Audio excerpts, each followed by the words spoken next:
What is up, everyone? It is a Toy Kind of Mood episode 196. We are 4 away from 200. And if you haven't guessed what these two jokers are doing, it's a G.I. Joe kind of mood. Oh,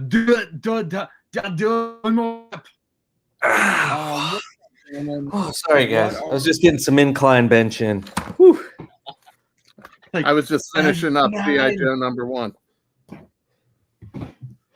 All right, so this is a G.I. Joe episode, Little Marvel. First off, Zen, Spec, how y'all doing, gentlemen? I'm good.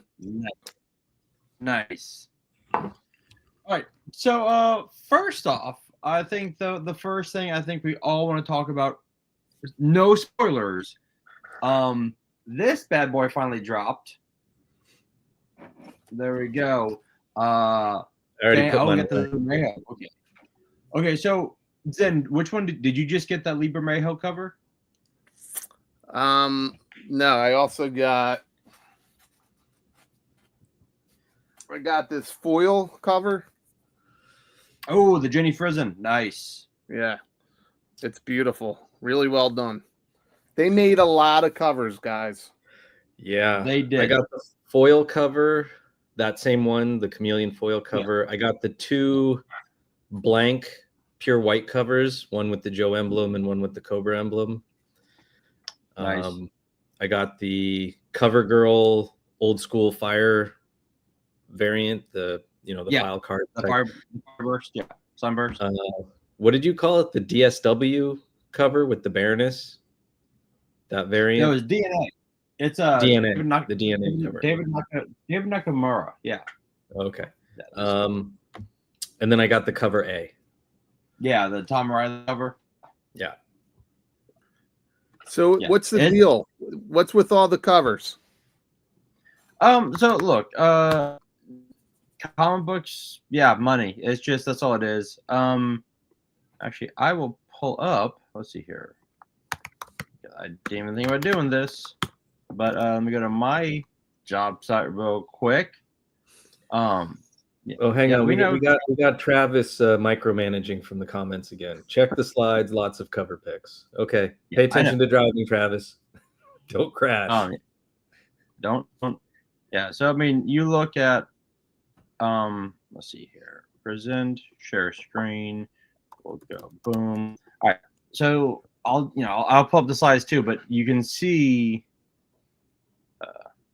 They had. Going from New York Comic Con. They had these. They had the Andre Araujo connecting. You had, there's the G.I. Joe blank covers. Yeah, then Harvey. Yeah. Oh my God! So there's even more covers than what they put on the back of the issue. Oh yeah, there's like 40 something. That's ridiculous.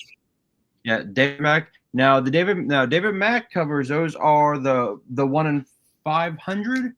So like I've got the 1 in 200 Cobra Commander, and then I've got the 1 in 100 Duke David Mack. Those are hard. Those are pretty tough. I didn't see the His Tank foil. There is the Jenny Frizen foil. And then that's the one I got. One of the comic stores I go to had the His Tank foil, but I didn't want to pay $20. Yeah, it's going for 110 now. Maybe I should have paid $20. Yeah. They've got a Nathan Zerdy. Nathan Zerdy is really a hot cover artist right now. It's just so is Micah. There's his Virgin for 100. It's the Tom Riley, the 1 in 250, like that with the new Joe. This is specifically created for Risk. That's it. I like Risk. Too many fucking covers. I hate variant covers. I hate the 90s for doing that. I know. But Travis put work into this. There's the Sunburst one you got. There's the John Boy spoiler cover. That one looks pretty cool. The one in the middle, with Risk and the Baroness. Yeah, that's the John Boy. It was the spoiler cover because when this went out for FOC for the powder, they weren't showing the cover yet because Risk hadn't been introduced yet. There's Chameleon. That I almost picked up that Bermejo, but my now this one, this is gonna be issue number 2. That the one with CoverGirl flying in. That will be the connecting, like DNA did. He did 5 issues, 1 through 5, all 1 through 4, all connecting. All right, hey, look at this. We got our first super chat. What's up, Cho? Thanks, man. Appreciate that. You want to read that one, Spec? Evening, ladies. Hi. Yes, queens. Is Chops new to the stream? I think he is. Don't recognize that name. Well, I don't know that one either. Welcome and thank you. And my feminine wiles are going crazy over $5. Yeah. Get to the choppas. Oh, it's Chip. What's up, Chip?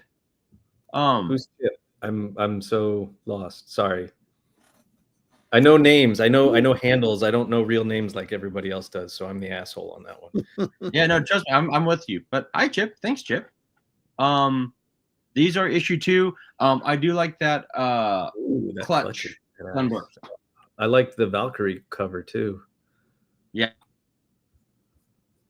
Yeah, they're doing a really nice job of symmetry. Spend money. Yeah. Yep. See, these are issue 3s. There's the third part of the DNA, the Chameleon cover with the cake. I actually don't care for that drawing. Which one? The Chameleon, the third part of the DNA. Yeah. I just wanted to talk. Have all 5 of them connecting. Oh yeah, no, I get it. There's something about the pose that I'm just not into. That's fair. I love that Cobra Commander in the middle. Yeah, it's very propaganda. Yeah. Yeah, it's very World War II style. I always like that kind of, that kind of artwork. It's very cool. I don't know what number 8 for number 3 is going to be. Let's see here. Go to okay. So these are all variants. That one right there where Duke is punching Risk. That is the cover A. Alrighty. And then let's see here. Oh, that is it, the end of the slides. Look, I mean, Josh Williamson right now is just batting it, knocking out of the park. And I might not get the Sunburst because I'll be wanting the DNA covers, and I'll get that propaganda one in the middle. Yeah. So Josh was up at North Hollywood today doing signings at one of the comic stores. Yeah, I saw that. Wasn't going to trek up there. I didn't want to stand in line. I also had other obligations, but I think KJ went. I don't know if he'll pop into the chat or not. Oh, did he? That's awesome. I know he met Tom Riley at Comic-Con. I really wanted to meet Josh Williamson at New York, but whenever I walked by his line was always crazy. So I'm like, I'll just see him next year. But yeah, if you have not read it, and there are no spoilers, but Jason. Anyone else use Google Translate to read the Baroness talk? Zen did. Hi, Jason. Yeah, Jason, you and I are of like minds. I definitely did. I pulled Translate right out, and that was a pretty good interaction. It was pretty funny. Well, hang on. So Jedi Ben says, I won tickets to the movie and panel today at City Walk, but I'd have to fly to LA for it and pass. What movie? Oh yeah, what movie? Panel. I mean, City Walk does that stuff all the time. I'm just curious what Yeah, let Let us us know know. in the comments, Jedi Ben. Let us know. But all right, so we've all read. Well, the three of us read GI Joe #1 with no spoilers. How'd you like it, Zen? We'll go with you. I liked it more than I thought I would. This whole Energon series is it's great. It's a good way to reinvent the franchise, and there's not one story that I have not liked yet. And I'm not a huge fan of Cobra La. I like how they used them in the standalones, and then this is no exception. This was really well done and very very interesting. I'd like to see where it goes from #1. Yeah. So, real quick, I'll have to do this. Operation Get the Dragonfly in the House Unseen was successful. Bravo, Chris. And then just to back up, Jedi Ben said they screened the 87 animated movie and we're having a Skybound panel afterwards with the artist. That is very cool. Awesome. I feel like that was mentioned last week or maybe the week before. I that sounds familiar. So I think that came up before. It was through the Skybound Insiders contest. Oh, that's dope. Well, I'm sorry you didn't get to go. But City Walk is a Los Angeles tourist crap hole anyway, so it can be fun. It's like it's outside of Universal Studios, so it's all theme restaurants and overpriced tchotchke stores, and it's loud and crowded. I gotcha. It's kind of like Times Square in New York. I gotcha. Yeah, except more chintzy, I guess. It's fun when you're in your 20s. I liked going there when I was in my 20s. They used to have a dueling piano bar that's not there anymore and whatever. But like now, no. I gotcha. Look, I'm gonna say this: Williamson and who's doing Transformers right now? Who's that? Well, the artist, I don't know who's writing, but the artist just changed. Yeah. The artist, Daniel Warren Johnson. There, Johnson and Williamson. They both I used to like Transformers as a kid, but I just kind of fell off it. I never read the comic books. GI Joe was never my thing. But both Johnson and Williamson have made me jump onto these IPs, sight unseen. Let's do this. Williamson, I've been following him since he did Action Comics and Superman. He was great on that, and now with GI Joe, he just with classifieds. I never really bought the toys. Now I got all of them, and now GI Joe was all right. Well, let's pick up another comic book I don't need to spend money on, but I passed on other stuff so I can get GI Joe twice. It's just really good, and it's really a way to bring people into the fold. A great jumping on point. Great jumping on point. Okay. If we had to grade it, give it whiskeys, what would we out of 5? What would we give it? Is that double fives? Fucking 10. Jazz hands. Jazz hands. No, I feel like Zen said it. It was. I expected it to be good based on the buzz. Yeah. It was better than I was expecting. The way that they led into it, the way that they took the build up from the miniseries, couple little things that they sort of gave us a peek into, something with Cobra Commander and something with, the Joe team, and then the way they ended it. Yeah, and that little there was also a moment between Destro and Cobra Commander, which was kind of interesting too. And the handling of the Baroness, I thought that was fun. I really kind of like to see where they're going to go with this. I had fun reading it, and I think most people will be pleasantly surprised. Is that the right way to put that? Yeah, we'll go with that. I liked, and credit to both Williamson and Tom Riley, Clutch and CoverGirl's relationship, the way they kind of bounce off each other. There's some really funny stuff with him. Yeah. I liked it. He's like, what did you do? Like Flash, like, I didn't do anything. Great. It's like the little things in the background. Like this one of those books you can go back and read to like look in the background for stuff. Yeah. But yeah, I'm definitely giving it a 5 out of 5. Like great. Yeah. And then I read the new issue of Transformers right afterwards, and it was just another like, oh, that's really cool where they're going with this now too. Yeah. I haven't read it yet. I picked up G.I. Joe, Uncanny X-Men, Amazing Spider-Man, and Transformers in Action. So nobody started in on the Absolute series from DC. Oh fuck yeah! Yeah, dude. I have Absolute Batman #2. Yeah, the Absolute comic books are insanely good. Oh, I know nothing about them. One. It's like their new. It's the beginning. The new 52. It's their Ultimate Universe. Yeah, the Ultimates. Oh, is that the new Superman that I saw previewed yesterday? Yes. Yeah, I haven't bought any. If I get them, I'll look at the trades. But I like Wonder Woman was all like tatted up, and then I thought Batman came out today, the first issue. I didn't know this. It was the second. It was second too. Yeah. All right, and so I wasn't sure what that was.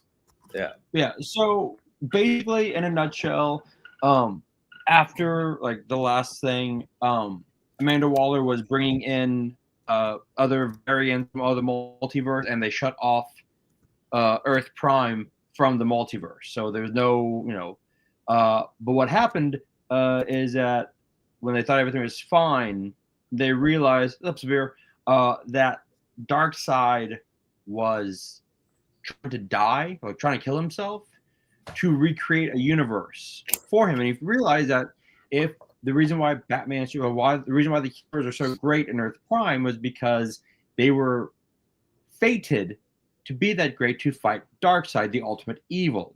Well, in the Absolute Universe, there is no Darkseid, so they don't have to become that great. So they become great on their own without, like Bruce Wayne isn't a billionaire. His mom is alive and she's a social worker.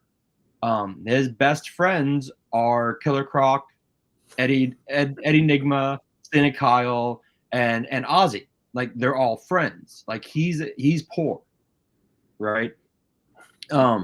Wonder Woman doesn't have Paradise Island. She was raised in hell. And Superman comes from a classed society on Krypton, and his parents were punished for speaking out, and they're the working class. So the House of L, the S, is working class. It's not a great house. Spec, stop playing with your missile? All right. What? Oh, sorry. It's very distracting.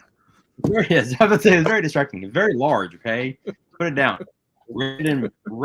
But yeah, I do have this the Jim Lee Batman. And the cool thing about this is the axe. It's his chest plate, so you can rip off his chest plate and beat people with it, but he still doesn't kill people. It's a really, really cool concept, and I hope it goes. I hope it goes for a while. But if you haven't read it, go read it. It's fantastic. Well, the redesign of Superman was very cool. I liked the way they did that.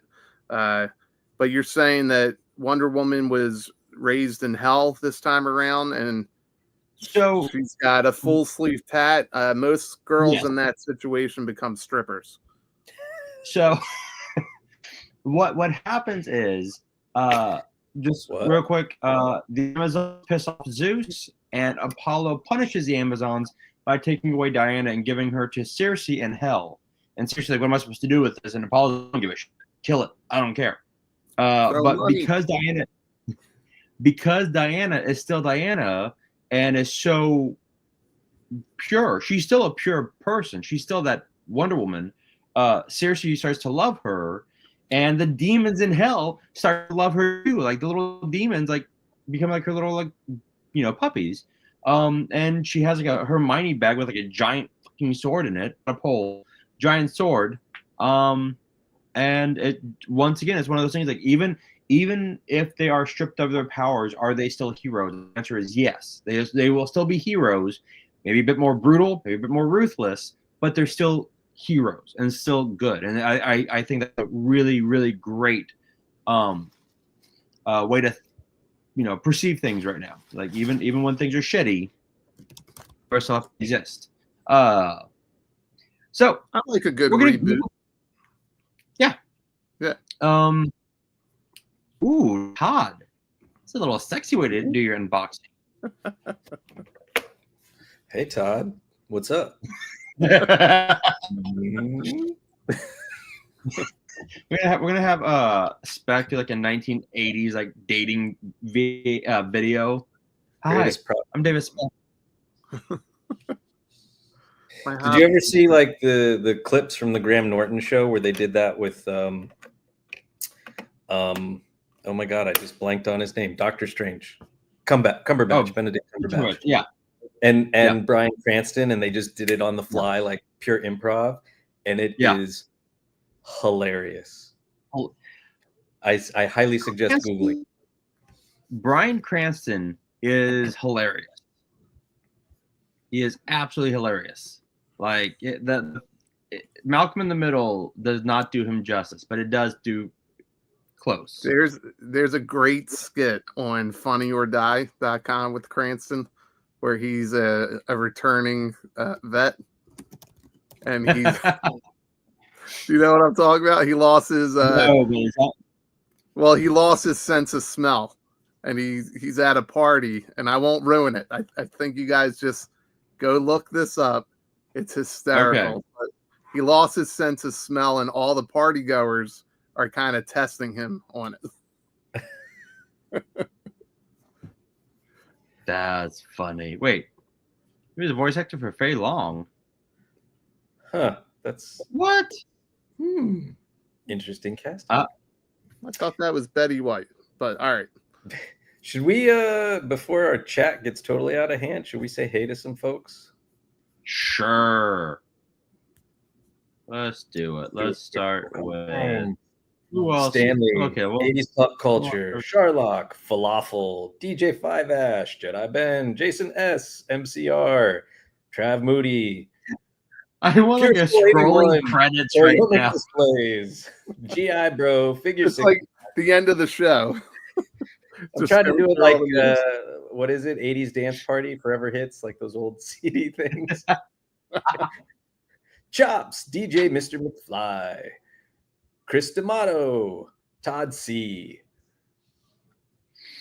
I one thing I miss about commercials is like those like late 90s, early 2000s, commercials, just like, what's the top Gun song. Bunny. I don't want to miss Gun Bunny. Sabir Del Norte, Chad Kinsler, and of course Tony Figs just decided to rear his ugly ass head. Hi, Tony. You ever wonder if you put too much alcohol in your drink? Like, is that a thing? I've heard of not enough. I mean, I don't really drink these days. This is probably the first alcoholic beverage I've had in a month or more. Good for you. Hey. Not that I was ever a huge drinker in the first place, but sometimes you need a break. You know what I mean? Sometimes this is like 2 years old, so I don't. Well, it's like I have friends that would like go through a bottle, and alcohol screws with hypnosis. That's my reasoning. I went through a bottle one time in well, not a full bottle. I think I left like that much left, but that was early 30s, late 20s, and the ending was not good. Let's put it that way. It was not good. Ooh, shots fired, Spec. Okay, let's get this back on track. I am healing from a back injury. Fuck off. Gotta watch that lower back. Sneeze and it's gone. All right, let's get back to the toy news. Toy news. We have boom. These are cool as shit. I have seen these sometimes at what's up, Toy Bounty Hunter? I've seen these at Ollie's and Ross sometimes, and they're always cool. I always want to get them. This is the Mega Brand Sky Striker and the Cobra Hiss building set. I've seen the Rattler. They're awesome. They're cool. I just don't have any place for them. Well, the ones that you saw were those like generic dollar store crappy sets that were coming out over COVID. Because I had actually bought a bunch of them, and then everybody said how crappy they were, so I never opened them. And then I ended up like putting them in a Christmas donation box just to get rid of them. So yeah, this is Mattel doing the Mega Brand, so I'm sure that these will be much better quality. Yeah, I've got some of the Motu ones of these, and they're fun as shit. Like look, I love my Legos. There it is, my Daily Bugle. Like I love my Legos, and I love these. But yeah, these are awesome. Like, how are y'all feeling about these? I think they look cool, but I'm not buying them. They look cool. I would say that this is Mattel Creations, so this is not going to end up at Ollie's or Ross or anywhere else. True. So if somebody is interested in this at all, they go on sale, I think, in like 2 days, maybe sometime this week. It could be tomorrow. And I would jump on it if you're interested in it. Yeah. Or you can gamble, because like Mattel Creations just had a big 40% off sale or whatever. And I mean, they did. You can still get Motherboard and a bunch of other stuff. It's a gamble. It is a gamble. I got a bunch of the Hot Wheel cases for dirt cheap. It was great. Let's see here. The Sky Striker XP-F4, the 14F jet has working swing wings. Jesus. An accessible cockpit. The Cobra Hiss tank has pivoting turret and working head or treads. Almost got in trouble there. Let's see. Where's the working tread thing? There we go. There we go. The working treads. 4 micro action figures. We got Ace, Duke, Cobra Commander, and a Hiss driver, which we can see right there. I mean, the coolest part of these sets are the micro figures. They're so cool. They're so. Shut up, Tony. You give me in trouble. Does anyone know the price of this? I'm like $80. I'm actually looking it up right now. Okay. Oh, this goes up Friday, 12 p.m. Eastern. Okay. 2 days. That was right. I think it's $80 or $81 if I read right. About right. I mean, yeah, $80, and it's a Creations exclusive. So, like you guys said, you could strike now and get it full price, or you can roll the dice and see if it just kind of sits there. I have a feeling that this is going to sell out. I think so too. Yeah, I have no place. It's not my wheelhouse. My son might like it. So I don't know. I might consider getting it, but no, it's not really something that I would get per se. But it is pretty cool looking. Yeah, I haven't shown my son yet. I was gonna say Charlotte makes a good point here. The Sky Striker looks good. The Hiss is oddly small. I mean, fair. Do you all the Hiss is not a tank. The Hiss is not a tank. We're going back to this again. It is a tank. So this is it's a Sentry. So it's a smaller tank. It was never big in the original line. So I think this scale kind of fits right. They're speedy little things. Yeah. Yeah, I mean,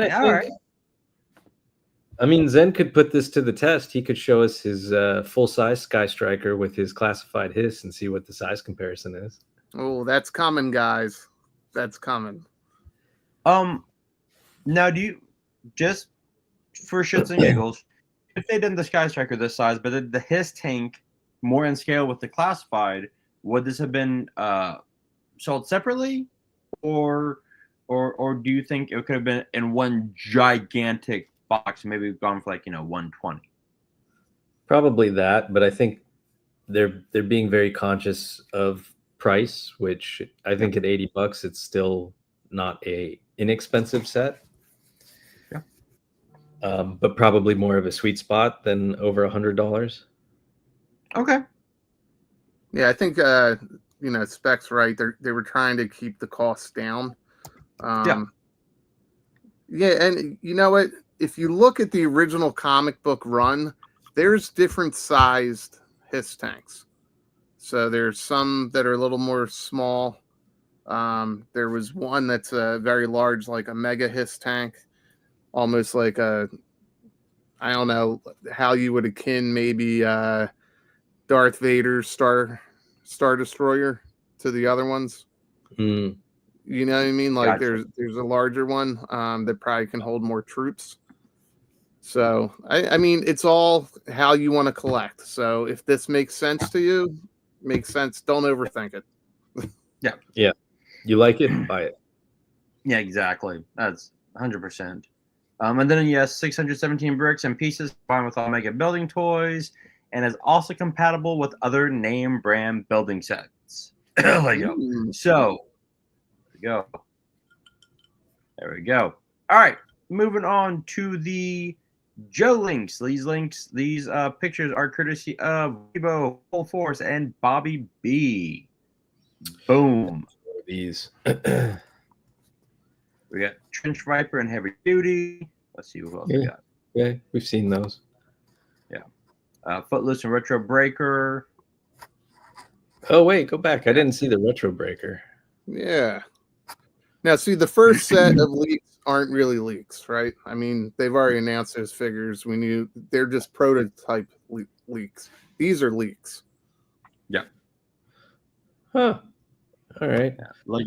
So Retro Breaker will be a buy because he's different enough from the one that we got. Darklawn, I'm very interested in. Yeah. Well, wait. We're bouncing around. Let's go back one more time, Bobby. Right here? Yeah, so it's not just Retro Breaker that I'm seeing. I'm seeing Clutch. Is that Clutch? That is Footloose. That's not. Who's Footloose?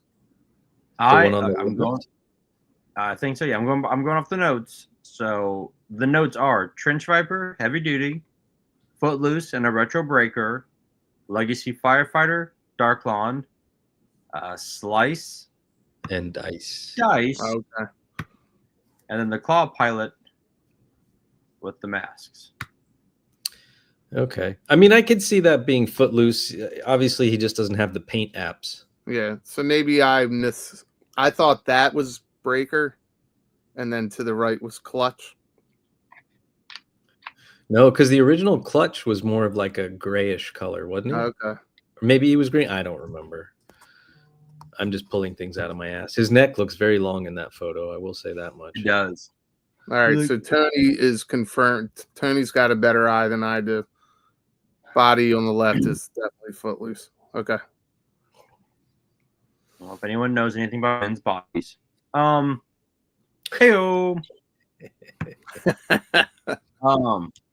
Sorry, Tony, you left it just like low hanging fruit. Never apologize. Never apologize. The Trench Viper. Okay, so the Trench Viper, I did. You always change. Did pre-order 2 because the Trench Viper is one. Yeah, the base, right? The small. Yeah. The module. Yeah. Okay. The porta pot. Yep. The porta pot. Yeah. Oh, Tony, it's so sweet. Okay. Now, Footloose Retro Breaker. I don't care about the Legacy figures. I don't. They're cool, but just not for me. The Darklawn, the way, especially with the way that they handled him in Destro, the comic book, I'm interested. Mm-hmm. Yeah, I'm definitely very curious. Although I can't tell if this one has facial hair or not. In which case, if that's true, then this one isn't going for the Energon Universe look. This one is going for its own made up look. Because I don't think, aside from the Energon Universe, I don't think we've ever seen him without his mask off. I could be wrong. I think that is a beard. Like, Yeah, that I'm looks like looking a beard to me. Yep. Yeah. And you guys said you're not for the legacy, the firefighter.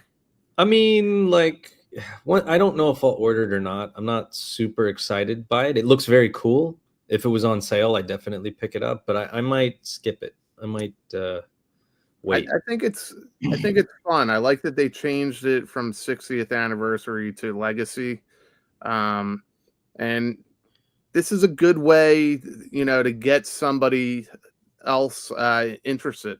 If anybody has any type of first responder or a firefighter, it's a good gift, and it looks fun, and you can back up barbecue with this. Yep. Yeah, I'm not complaining about it by any stretch. I'm just it sounds like you fucking work. Cool. So why are they releasing this and they're not releasing some other figure that we need? We still need the complete OG-13, guys. Come on. Oh my goodness. Oh, Tony. No one's hating on first responders. Just Tony. All right, so let's move on. Let's and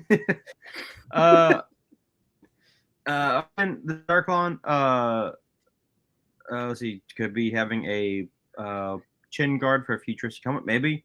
That'll be interesting to see what they do. I mean, these are still, leaks and prototypes, so things can always change. This who doesn't need more ninjas in their life? Slice and Dice. These look dope. I had Slice and Dice, so bring them on. Yeah, this is right around when I think I've mentioned this before. It's around the time that I discovered boobs, so I stopped really collecting Joes. I remember my cousin having these, and I couldn't believe that they were continuing with more ninja stuff, but that was very early 90s. This is Slice. Did he ever have his mask off before? Because it almost looks like, is he deformed or something? Like, what's going on with his face? It looks like there's a mask underneath it. It's like a mask on a mask. So like a range viper type of mask? I don't remember him ever removing the mask. But I haven't read those comics in 30 years. Well, I know in the Deke cartoon, didn't they show up and they were kind of more like they did show up. Like for comic relief almost. I mean, their name is Slice and Dice, and they wear very bright colors for ninjas. So, yeah. Although this guy looks cool. I mean, you're taking a 90s design, right? And you're making it cool. So he does look bad. Yeah, to be fair, it is a dark muted purple, so at nighttime it would work, not the fluorescent purple that is the 90s. Yeah, and it looks like they're giving them different options for masks too, which that's kind of cool. Yeah. I dig that. The line's evolving so that they can add more things and make them army builders. That is true too. So we got Slice, Dice, and then this is the Claw pilot with Slice and Dice ninja masks.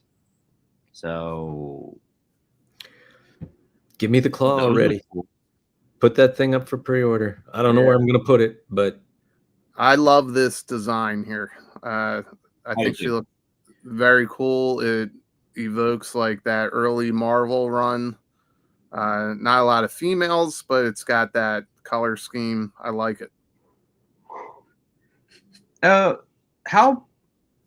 big is the Claw? Like, what was it? Vamp size? Is it? God, it's like a foot wide, isn't it? It looks pretty big. Yeah, I would say it's at least 2 figures wide.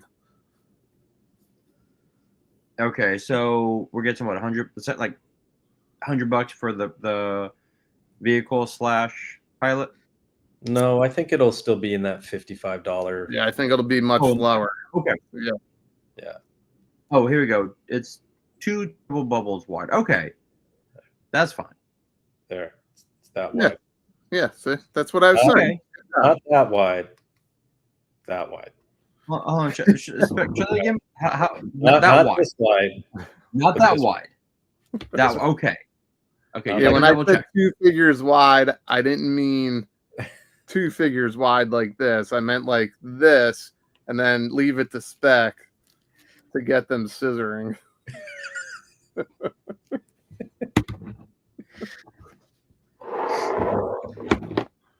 Scissors. Like this. Not scissors wide. Not scissors wide. Okay. Do I go for a second pour? Not every Cobra Trooper has a B cup. I mean, yeah, they got fit them into the harnesses. Never, Todd. Never. No, I mean, they're sports bras. They're constricted to keep, the plate on in the front, the protection. So Yeah, exactly. I mean, Fine. this. Yeah, she has to fit in the harness. Yep. So. I stop mean, scissoring your figures. What are you gonna do about it? What are you gonna do about it, Todd? Come on, stop me. Stop me, Todd. Real quick, just to take a break from G.I. Joe, don't forget to watch Travis Moody's review on the Secret Wars. Because Travis spent a lot of time with it. Go check out Spec's review on optics for his Dragonfly. And then, while you're on our channel, go check out Moody's review of the Giant Man Dragonfly, which, by the way, I'm not angry that he got both of them, but I'm a little annoyed. All right. I don't know if Moody put it in there or not. I also put up a new video yesterday doing an overview for a third-party John Wick figure. Did you put that up? Okay. I did. You can hear all the errors. I have a lot of errors in that one, but it is a badass figure.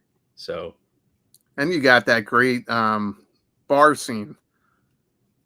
The picture. oh yeah, That yeah. is- Thanks. Yeah, that came out cool. Appreciate that. That is great. That is great. Those That is are great. fun. All right, let's see here. What is? I don't what get is- Marvel, oh, Frank, so he'll beat me on that every time. Yeah. Also with Marvel, Rogue 97 X-Men Rogue went up for sale today. Sold out like that. And then X-Men 97 Gambit, it went up on Hasbro Pulse. Entertainment Earth. And let me see, he is still up for pre-order at on Hasbro Pulse. I think I'm gonna pass it because I've already got a badass Rogue and Gambit. Gambit were big warmers when they came out. What was it, last year or earlier this year? Earlier this year, I never saw Gambit. Oh God, yeah, he just was on the shelf nonstop. I have Gambit, and I have the first run of Rogue, but I don't have a Rogue to open. I've got Wolverine just because I need a Wolverine, like I need a hole in the head. And I got Nightcrawler because at my comic shop, but that was really about it. I've got everyone else I need. I don't need anyone else. Now, next week or the week after, depending on the way the show's going to go, I will be breaking down the leaks for the Marvel Legends 2025, and holy shit, there are a lot of them. All right, now we are going to go to Codename Iowa's Assembly Required. It took place this past weekend in Des Moines, Iowa, which, by the way, is hilarious because that is where my wife used to live. Shout out to the full force. David Warren Hernandez and Charlotte Prime for attending the G.I. Joe / military toy convention and sharing images. Let's see here. There we go. We've got the Skeletron's Robo Skull. None of y'all got the Robo Skull, right? No, but I got to play with it at Joe Fest. It is phenomenal. How awesome is it? Is it? It's awesome. If anybody picked it up in the chat, you guys are gonna love this. It's amazing. It looks dope as hell. Hey, what's up, Ken? Let's see here. Go. Oh, look at that. Charlotte got first place with his Matt Tracker custom. I remember I saw you post that. You posted that on Instagram. That looked really cool. Yeah, Charlotte is a very, very nice guy in person. He was a lot of fun to hang out with Joe Fest. Was there scissoring involved? No, well, you can ask Charlotte. I don't remember scissoring him, but we did drink a lot, so possible. It's anything's possible. Cheers. It's possible. Oh, there you go. Going back, yes, the green one is Footloose. The blue is Retro Clutch. Yes, I'm gonna do it, guys. I'm going in. There you go. It's that kind of night. No regrets. No regrets. Jason. See you later, Jason. Hey, Jason. These are more of the my mind just blanked on me. Robo Skull. There we go. Skeletron, yeah. Like these just look awesome. Yeah, they're doing a really nice job. A lot of fun, world building. It's neat. They're doing a nice job. But they still have to get them out, right? Like they still haven't delivered yet. They're getting ready to. That I don't know. I know that they. I think some of their stuff was held up at the ports. Oh, because of the strikes. Yeah. I'm not sure the overarching effect of that, and I could be talking out of my ass, but I'm pretty sure that was the info that I heard was that it was held up at the ports. But next year, then apparently Char is still paying you to keep those pics off the web, or is he paying Tony because Tony needs pics? Yeah, I think it's not me. I'm very proud of those pictures. Yeah. Then like I'm very photogenic. May have landed. Okay. All right. Cool. There you go. And there's there's DVA Larry Hama. I did get my picture with Larry Hama. I took a picture with Larry finally near Comic-Con, and very nice gentleman. That's a great picture. Oh, what were those customs? I didn't see those pictures. I saw these customs. What? These are from David Warren Hernandez. They're just customs from the show. I thought that Iron Grenadier was a dude for a minute. Took me a second. Yeah. Wait a minute. Very short kilt he's wearing. Very confusing. And then let's see here. Here is what is this? This is Darklon's Castle, which cool.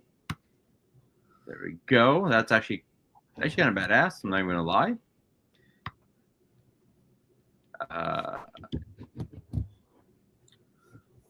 What is this? Is that Sharlock? Sharlock with Matt Force, yes. Yeah, okay. And there's his Matt Tracker. That is a dope as shit Matt Tracker. And I have asked Hasbro many times when I'm getting my mask figure, which we're getting soon, but still, I need my figures now. And that is amazing. We'll see what anybody gets with all the money issues everybody's having right now. Yeah, exactly. All right, so that is amazing, and I want that. I won't lie. Sherlock, I want your mat tracker. Like, That's I what want she said. that. Exactly. All right. That was amazing. And then we've got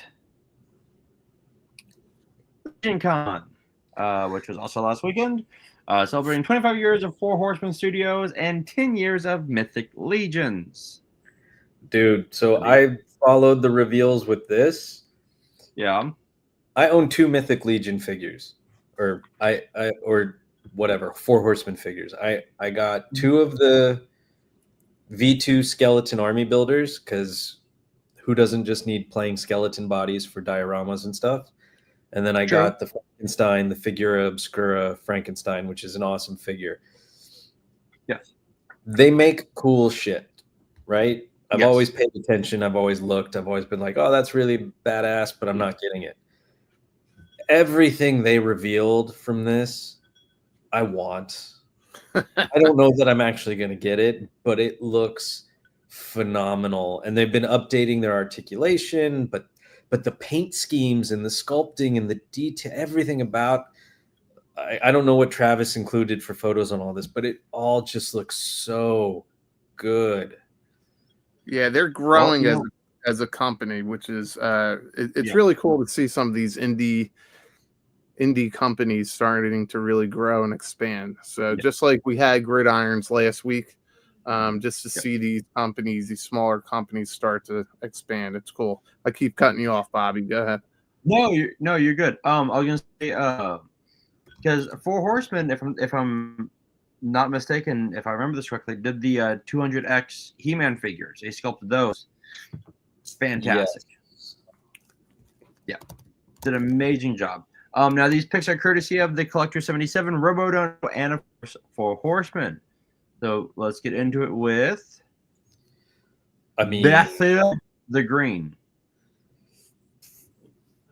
Obviously, this looks phenomenal, but Jesus Christ. The pics of this don't do it justice till you see the photos of it on the show floor around actual people. And it's a 3-foot long dragon. And if I read correctly, there's going to be an accessory pack that extends the neck and the tail. And then with the fire effect, makes it almost 6 feet long. Oh my God. I mean, that is ridiculous. Yeah. It is 3 feet long, 22 inches floor to wings. The Dragonfly is 2.5, so this is longer already than the Dragonfly. I'd have to curl it up on the couch and pretend that it was a pet.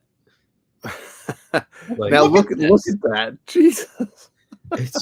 It's amazing, and I guarantee you it will have a price tag to match. Sharlock's saying, "Is it going to be 400?" I'm going to guess somewhere between 4 and 5. And guess what? Worth every single penny based on these pictures alone. Now. There's nowhere in my collection for this, but if there were an opportunity, this thing is badass. Yeah, everyone's suggesting between the size, but then like you get into these, whatever this wave is called, Legends of the Beasts or something like that. Reign of the Beasts. This is Reign of the Beasts. Reign of the Beasts, like this sort of Chinese dragon. Speaker, whatever. This is Araya the Talon Bearer. But first, before getting to these, I'm gonna just go back to the dragon. Like, look at the scales on this. Like, I will never own this. I'm okay with that. But look at the artwork. That is artwork. That is this is art. I want to play with one. It's funny. When we talk about action figures, like a lot of times they're just playthings. This is a work of art. Like this, like look at the face sculptures. I mean, I like this. It's like a 3D Todd Lockwood. I mean, it's this art, and honestly, Marvel would do well to look at this for Fin Fang Foom. I mean, but that's a different consumer base, right? Fair, true, but like, look at that fucking dragon. That dragon is awesome, and I can't wait to see whomever is the first like creative photographer of this dragon taking on the Dragonfly. Because we're gonna say it, and there's gonna be somebody out there that's creative, or if you know, the four horsemen, if somebody on their team wants to make up a really cool Instagram story, that would be it.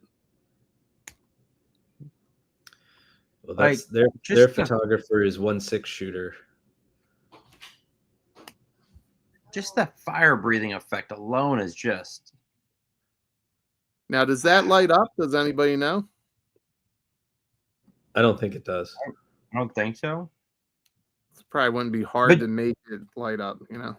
Yeah, you know, someone's gonna figure out how to like drill like little holes in it, put LED lights in it, like have it like stream down. Yeah. I'm gonna That, drill or they could do you a favor and maybe not include that LED type of roping that can go through there. But if they could future proof it so that you could do it yourself, that would be really neat. Yeah. Oh, and here we go. Wait for the inevitable rider and saddle group to go. God. Yeah. Look at those wings. Like this is one of those things that if someone like was like insanely wealthy and had was into Dungeons and Dragons, like they're buying this. Yeah. And putting it in their table. My only critique is that it either needs a second set of wings that are folded closed. Well, how do we know that it doesn't have that? We don't. But I don't believe that they talked about that with all the other stuff. No, and I guess those wings aren't articulated in a way that they can kind of close. I mean, I guess they'll probably come down and in, but they'll stay open. Yeah. Yeah. Jesus. All right. Let's keep moving on because I could be here all night with that.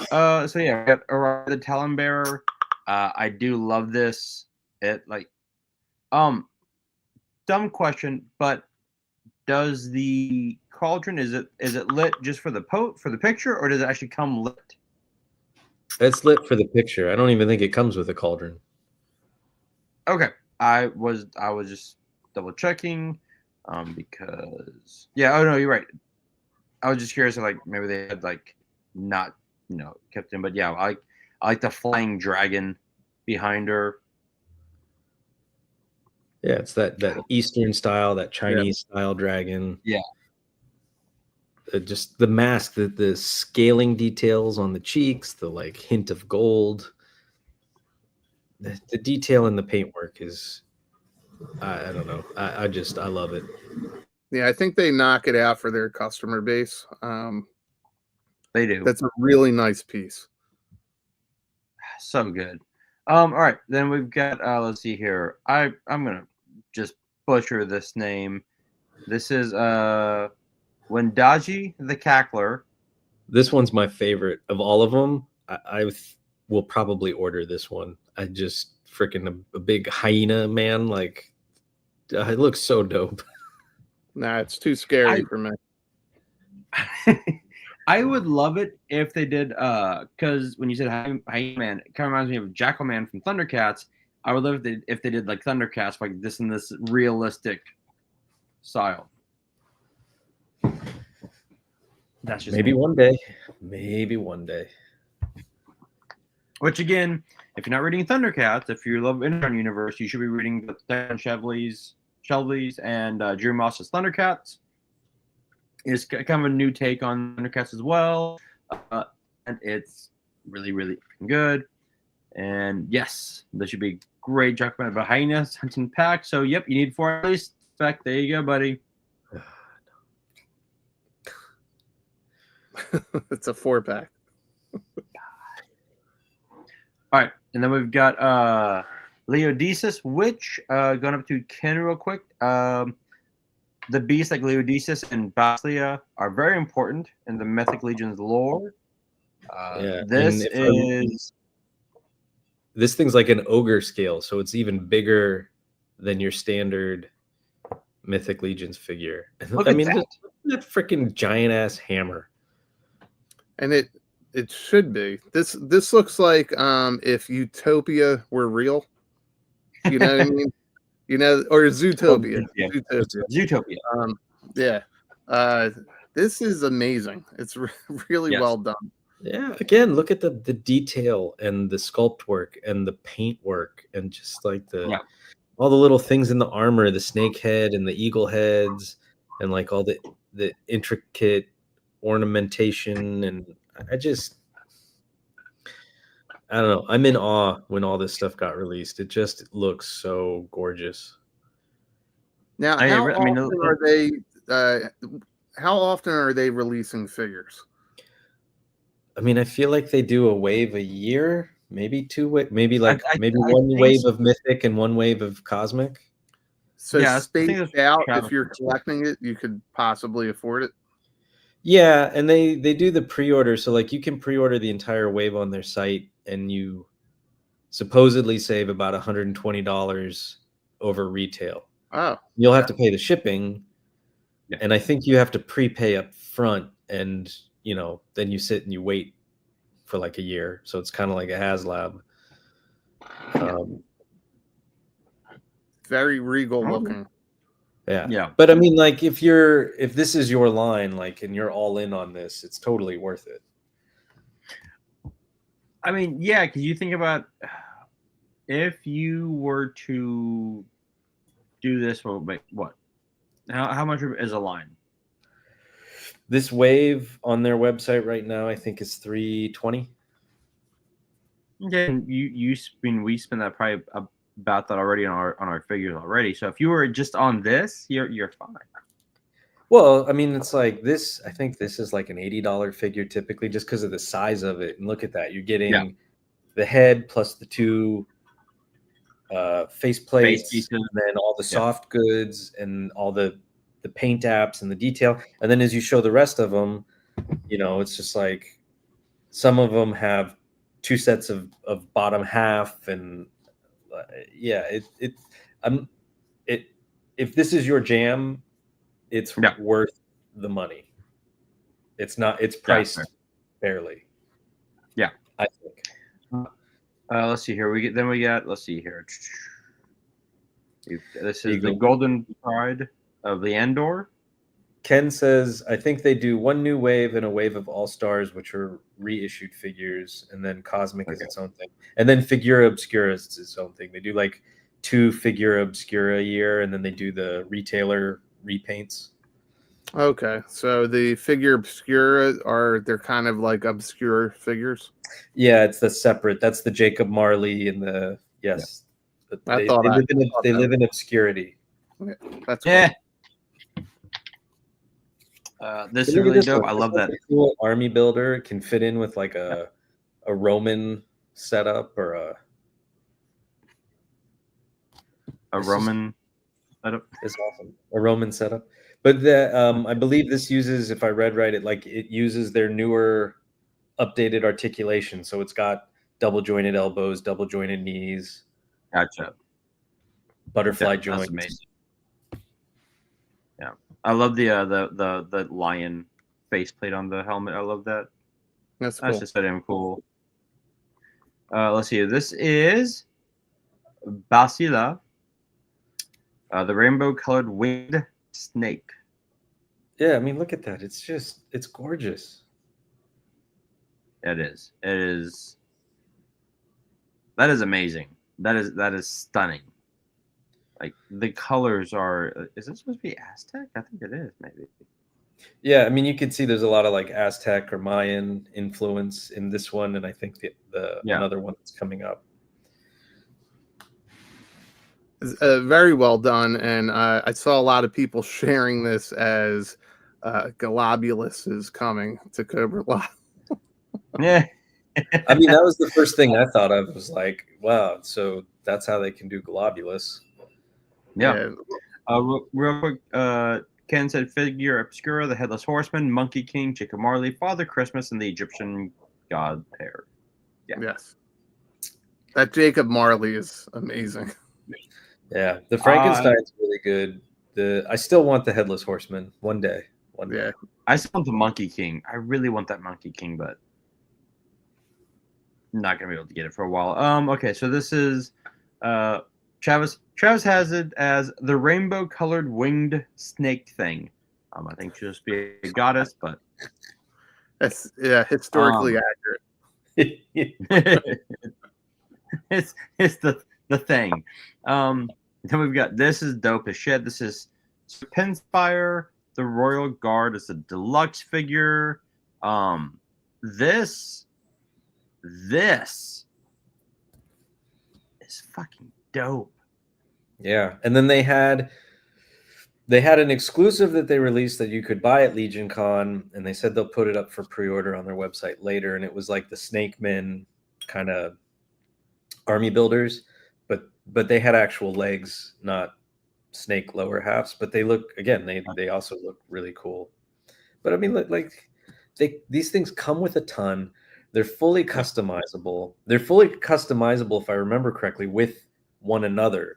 So you can take almost any Mythic Legion or Cosmic Legion across however many years and mix and match the parts. Oh, really? That's cool. Yeah. You know what Mythic Legions, what this all reminds me of? This, remember the stop motion of the Clash of the Titans?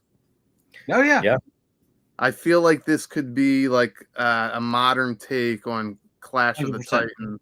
Every time I see Mythic Legions or something like this, I'm like, wow, it feels like this could have been that late 70s, early 80s kind of stop motion. Yeah, Ray Harryhausen. Yeah. Now, three things real quick. This reminds me of more of like Cobra Once a Man, like a realistic version of it, which would be dope. Stanley says, order directly. I ordered the bear via retailer at $120, free shipping. Days after the direct window closed at $85 plus shipping. So yes, if you order directly, you do save some money. Toy connections. Ken said Robo Skull update came just now via email. Haha. Their first container at New Jersey, but not yet released by U.S. Customs. Second container arrives Friday at port. Well, Ken, I live in New Jersey and I have a friend that works customs there. So let me, I'll drive up there on Friday. Give me your order number. I'll pick it up and I'll keep it. There you go. Just hijack a bunch of them and send it to us. This, I won't lie, I kind of want to buy. I do kind of want to get this just for my Joes. I'm not going to, but I can't. But it looks just insanely awesome. And then finally, fucking hell, I'm gonna probably butcher this one as well. This is Yahinum Brute Scale. Gesundheit. Thank you. He's a djinn. He comes with his fiery floaty genie bottom half and a set of legs. I don't remember this genie in Aladdin, so could be a little off. But look at this. Look at this sword. That's creative as fuck. Yeah, thank you, Baldy. Yeah, this is really well done. You could tell that they're hiring artists. You know what I mean? Yeah. They're actually wow. I mean, anything I've seen from them, again, it's just artwork, and that's really what it is. They're putting the artists to work and they're making it come to life. So really well done. This is badass. Now, quick question. Either y'all can answer this, or anyone in the comment can answer this. What is the difference between ogre scale and brute scale? I'm assuming brute scale is like a good foot high. I don't know. The ogre scales are the big, like the $80 figures. I don't know what the size on them is. So would brute be smaller than ogre? Or is it vice versa? That is a damn good question. Sounds like Ken knows quite a bit. Ken, can you answer that question for us? Yeah, please, Ken. Inquiring minds want to know. Yeah. It Also, looks great. Go ahead. are those weighted lower halves? First of all, I would assume so. I would.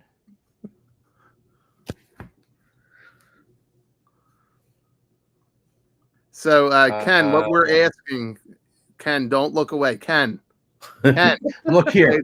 Look here, Ken. Right here. I'm the captain now.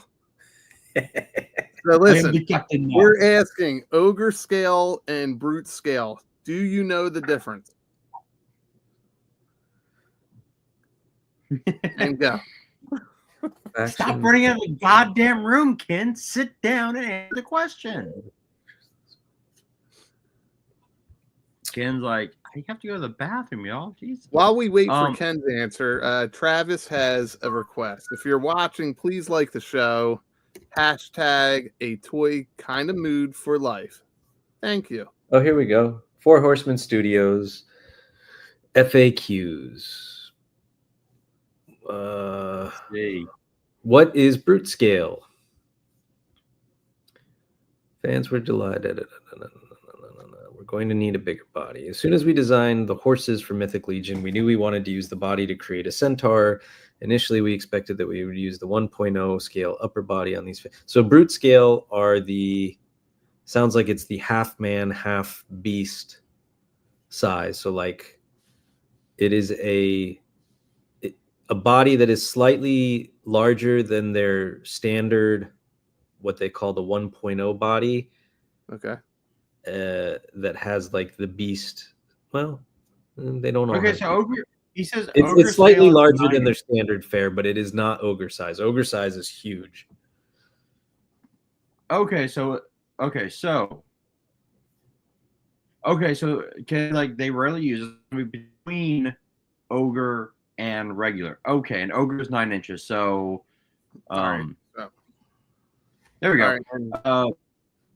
Brute scale is 7.75 inches.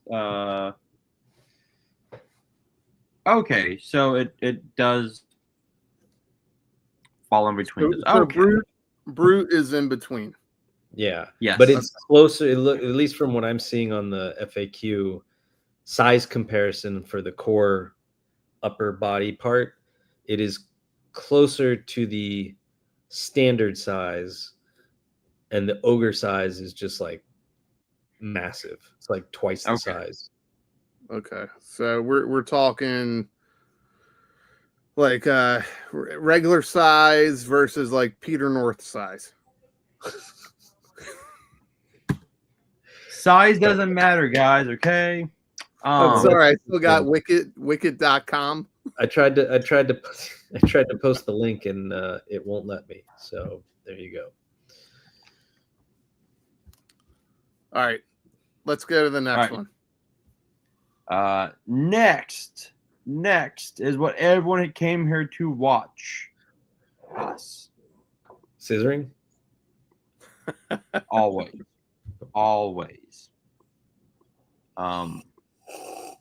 You are.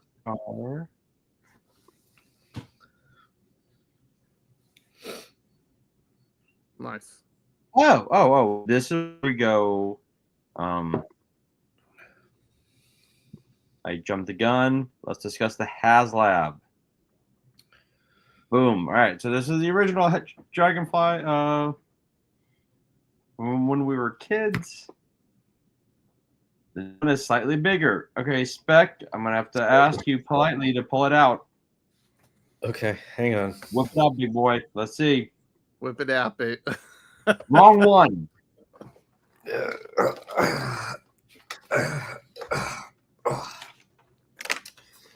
Well, now I know how to get his wife.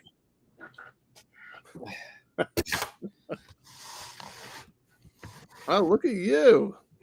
Woo. Look at the size of that bad boy. So big. So meaty. Get to the choppa. Girthy. Get to the choppa. Dude. Amaze balls.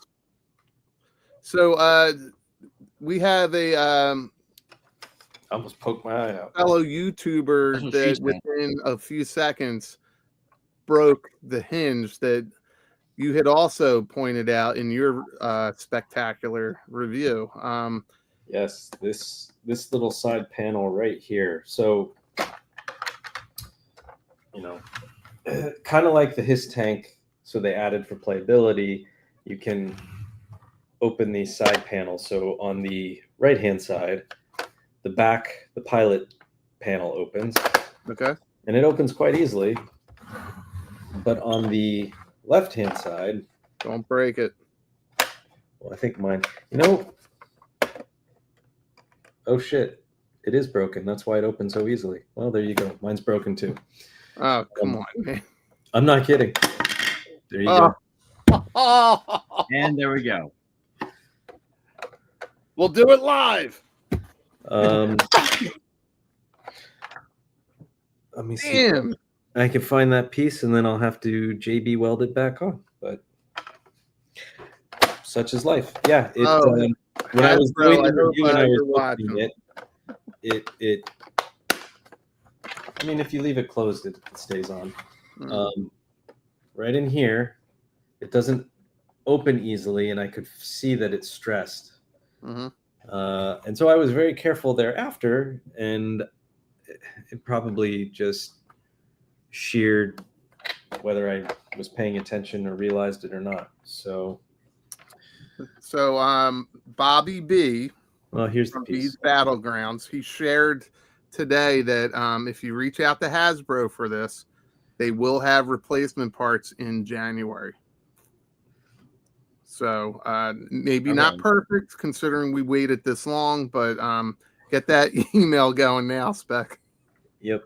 Dude, I feel partially responsible. No, because I mean, it clearly was already broken.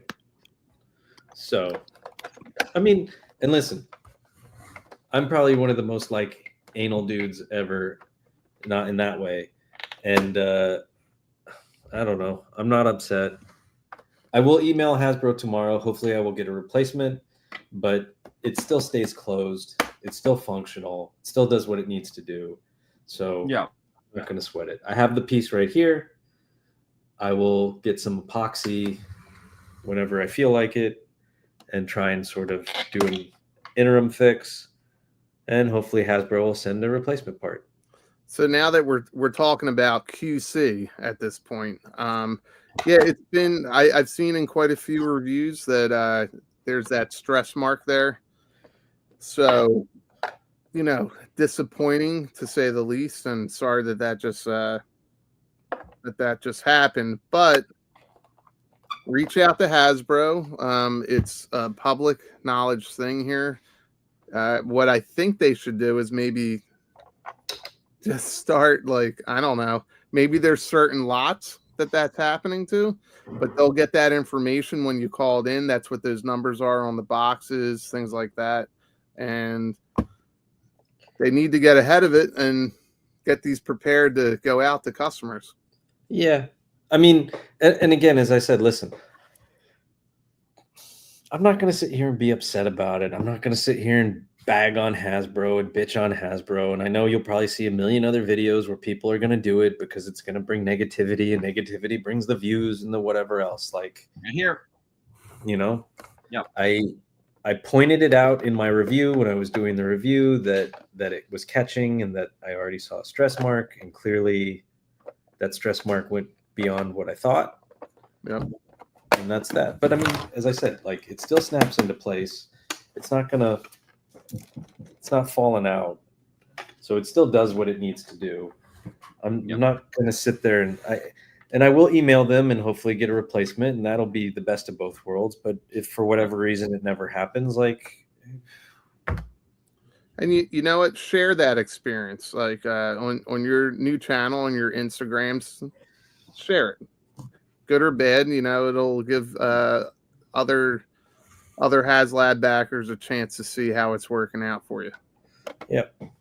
So, whatever. It is what it is. This is still badass. It was still, worth the money. I have no regrets getting it. Like, shit happens. Our toys broke as kids. My only counter to that is if I'm spending $300-400 on something, make sure that the QC is there. Now I will say, let's see here. I know I saw, because we're gonna talk about this for a bit, and then Spec, you broke my mind. I can't figure out who said it. But when did you back yours? Because the thing, who said they hadn't gotten theirs yet? Because I replied to. I saw that. Somebody wrote.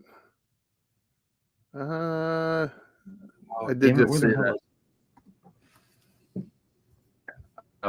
Here we go. Brian King. I still haven't gotten my shipping notice. Okay, Brian, neither have I. I emailed Hasbro and said, hey, where's my, because Moody was messaging me, just get the FedEx. I'm like, yeah, I don't have a tracking number. Just download the FedEx app. Like, Travis, my friend, I don't have a tracking number. Check your spam. I emailed Hasbro. I'm like, hey, where's my tracking number? Like, oh, your Dragonfly is still in the warehouse. Okay. What is my tracking number? Like, oh, well, we're shipping it out as, actually, you know what? Hold on. I have my Gmail up right now. Let me read what freaking Hasbro read back to me. Let's see here. Where is, thank you for your inquiry. Let's see here. Okay, hold on. I know. I don't think I deleted it. Oh, here we go. As for your question, there is no tracking number yet. You will be updated with a tracking number once there is a delivery status. We sincerely apologize for delay in response. Our warehouse is preparing to ship your item. Once the item is ready to ship, we'll reach out with the email confirming your shipping address on file is correct. It's like, but okay. What the shit? What the shit? Like, why? For what we can, we shouldn't have these issues. Oh, my champagne. Sorry, Bobby. While you're reading that, this is hysterical because I'm hearing your argument. I pay X amount for this. There shouldn't be issues. In my line of work, you'd be shocked. So this caught my eye here for what we pay from Blitz 0065. What we pay, we shouldn't have these issues. Ferrari guys, hold my champagne. Did I say that right? Champagne. So here's the thing, and yeah, like should automatically show up on your FedEx account. Nothing yet. So what Hasbro told me was that they ship it out in the order that it was purchased. However, somebody got there before me and ordered on the last day when I did not. So yes. So listen, I mean, I'm gonna straight up tell you that if they're telling you they're doing oldest order first, that's BS. So Bobby, I checked. I went to my email. I ordered one on day one, and then I ordered another two on the last day. All three came at the same time. Now, they weren't linked in any way. So unless they're doing an allocation and they're doing multi-order shipping, but I have a friend that received his first two, and his third one has not shipped yet. So, and I used the same account. He used he used the same account. So I'm not buying that they're doing the first orders in, first orders out. Also, because I told Travis, it's bullshit because I backed mine, I think like 4 or 5 days into it, I was like, yeah, I'll do it. Right? I think it's a little BS. Yeah, and I didn't back the Rattler. I didn't back that. I'm kind of like the only thing after the Dragonfly, the only thing that I have backed was the actually it was Super 7. It was the Ninja Turtles from the 200 series. I backed that. So well, Spec, stop playing with your dinghy. we're here for the Dragonfly, right? And Yes. Unfortunately, we had an on-air QC issue come to life. But what I mean, Spec, you did one of the first reviews in the U.S. And you're very proud of it. We can tell you that you're very proud of it, and that he's very proud of it. And you're standing to full attention. What you're a week in, right? Not a week, but a few days in. What do you think? I mean, to be honest, I haven't even really played with it since I did the review. I set it up on my shelf with the rest of the stuff, and been wanting to try and do some photos, but then I got the John Wick figure in, which was something I'd been waiting for a long time as well, and was super excited to do that. So plus space, you need space to be able to mess around with this thing. Spec, Tony said something nice to you. Aw, hey. Yeah, so I did the Nemesis review for Travis, and so then I did this review, which was the first real video I did for my new channel. Still trying to figure out what that channel is going to be. I know people have expressed interest in trying to see more stuff with my photography. Yeah. I don't mind doing the reviews. They're not easy. I know I'm sitting here doing a live stream, but I hate the sound of my own voice. And then trying to do these reviews and have, an interesting background that's not my living room, and dealing with focus with the camera and audio quality and not rambling and we'll see what happens with that. But I was very happy with how the Dragonfly video turned out, and I thank everybody for watching, supporting, commenting, subscribing. You shunned Ken. You shunned Ken back into the box. He rocked the video so much. I threw mine back in the box and said, "Well, I don't need to do one." I'm not worthy. No, thank you. Yeah, we'll see. We'll see if I do more. We'll see. I mean, I'm sure I'll do more. I'm not going to sit there and make this my life's work. So you got to move that there. There you go.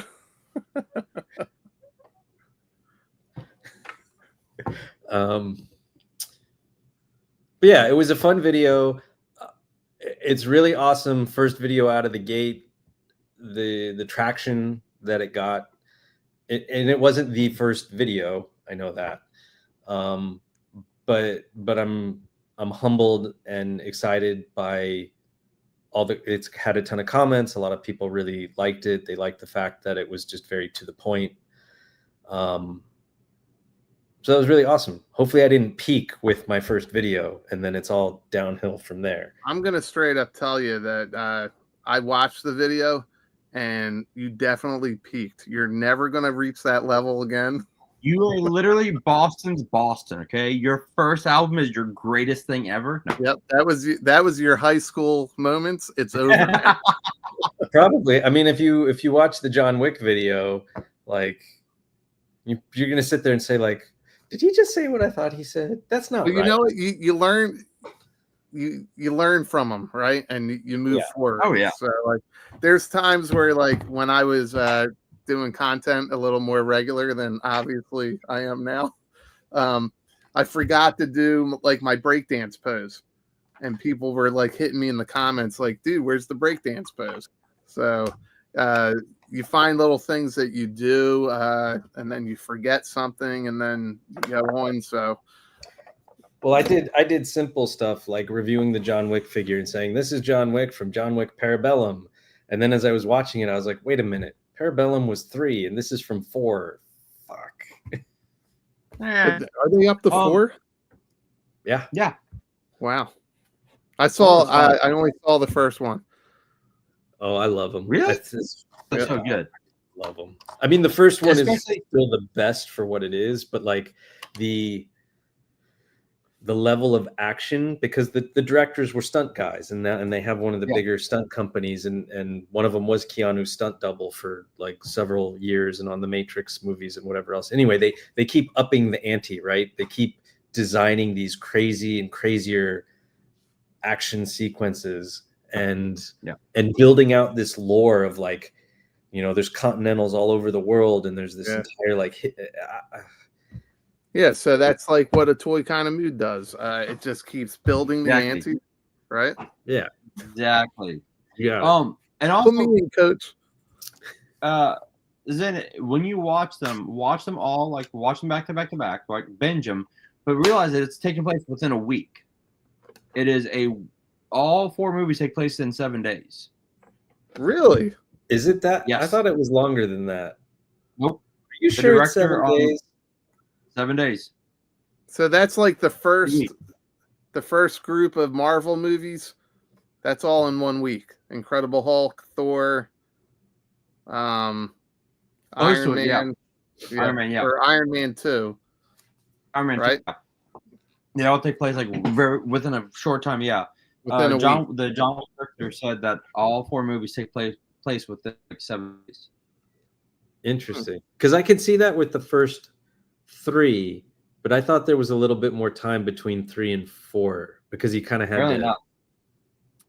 Well, that has now piqued my interest. So I did like the first one. I have a great relationship with my dog, so I totally get it. So I really like the first one. I just never went back to the second or third one. They're just so good.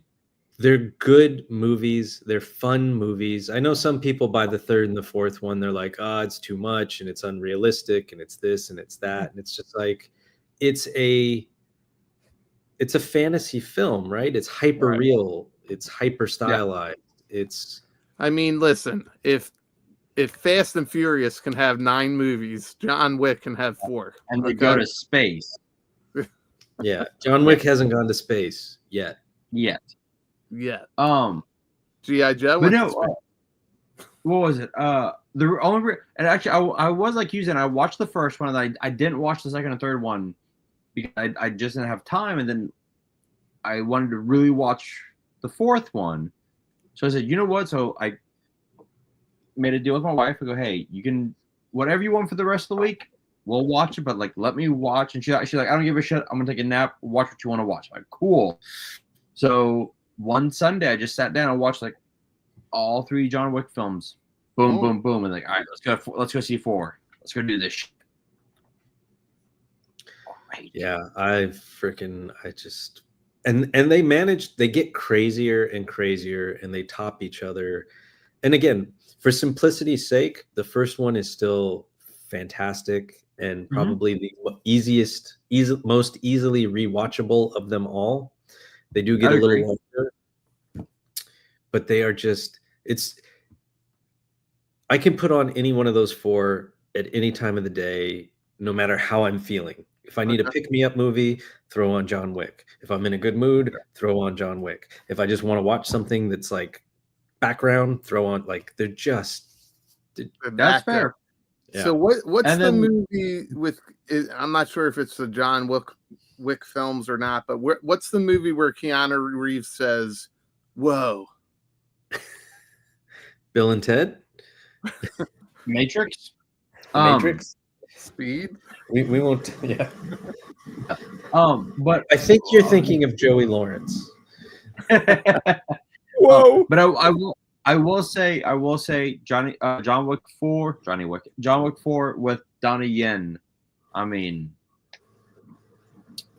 Donnie Yen can do no wrong when you're like, hey, can you show us a badass fight scene? Like, I'll create.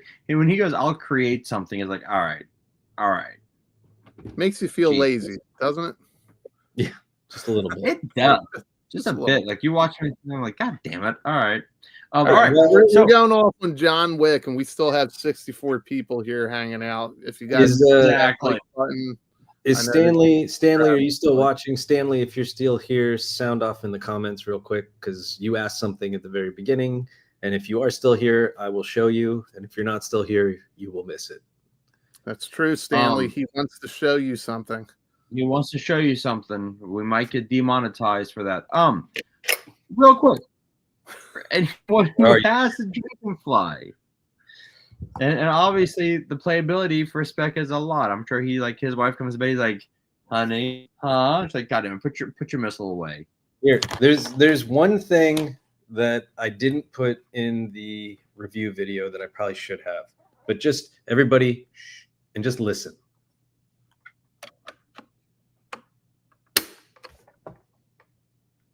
That click. It's just so satisfying. And they all ASMR. They all do it. You take these off.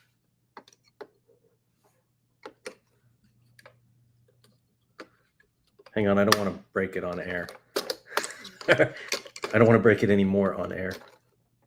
I don't think it's that fragile. Everything just makes this like nice, satisfying snap. Even the canopy when it breaks. But like, Night, Derek. there went that. Hi, Derek. All right, so quick question, Spec. Let's see here. Okay, so when we are talking about this Dragonfly versus the original, how do you feel about the color scheme on this one, the modern sculpt? How do you think it compares to the original? I never had the original. I had the Tigerfly. Okay. Which I honestly loved it, but I don't remember it so well. But I mean, I love the paint scheme. I love the military green, the olive green, drab green, and I like the black accents. And then you got black across the top and the top of the wings, and then everything else just follows in that green color. The only thing that sticks out to me and is a weird choice, and I'm sure there's a reason for it that I just don't know, are these fins in the back just being such a bright yellow color. Interesting. Zen, I know you haven't opened yours yet. You haven't pulled yours out yet and played with it, which is. Well, I got to play with one over the weekend. So I went over to a buddy. He got his, and I was just there, so we popped it open. We had fun with it. I'm planning to pop mine open this weekend. Got a lot going on in life and with work, so yeah.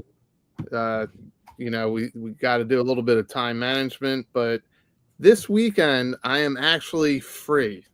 So I know a lot of people have been asking, where is my content at? It's been kind of a blessing just to be in with the Atoy kind of mood team, because I'm still allowed to, I'm still able to hop on and have fun with you guys. But I plan to knock out some content this weekend. By the time I get my Dragonfly video up, not only will it be like the millionth video out there, I am going to have a unique opportunity, and it's definitely, I think it has potential to stand out. So anybody watching right now, the little preview is, let's go with, I'll just say it, classified scale. You want to say it? You guys saw the pictures in the background. Oh, yeah. I'm going to compare it. I'm going to compare it to a classified scale Sky Striker.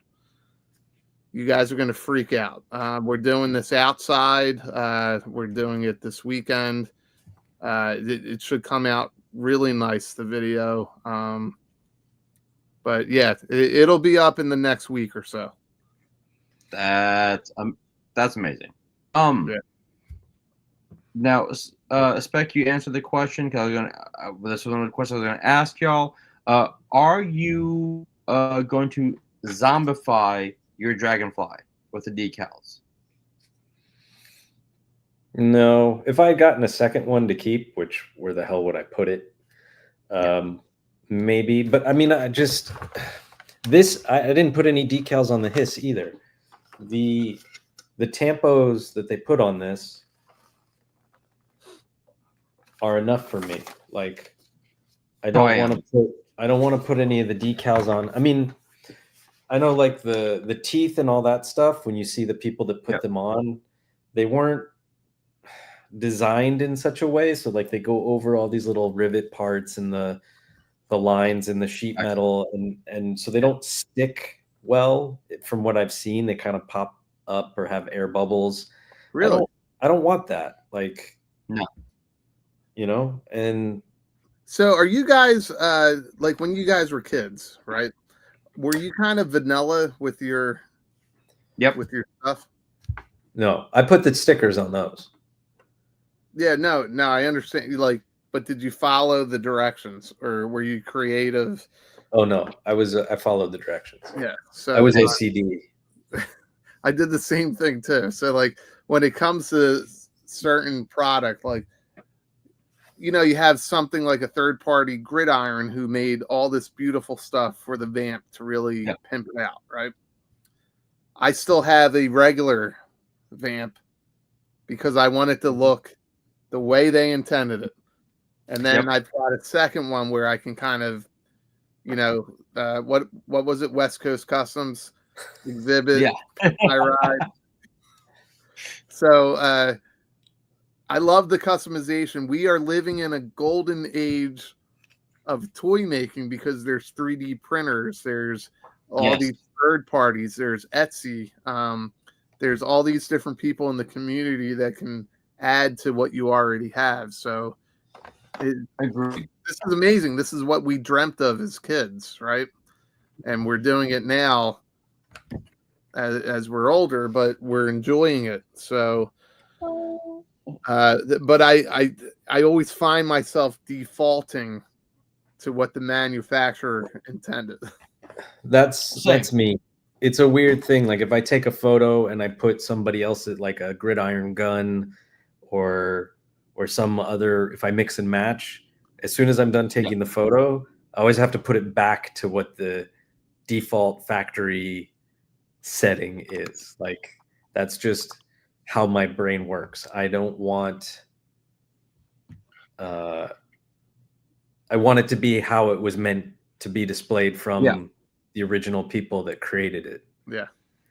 But then you got nut jobs like Tony, you got Gun Bunny Customs, that do some really unique takes. But a lot of them, like I brought up Gun Bunny, he did that Dreadnought Stinger, right?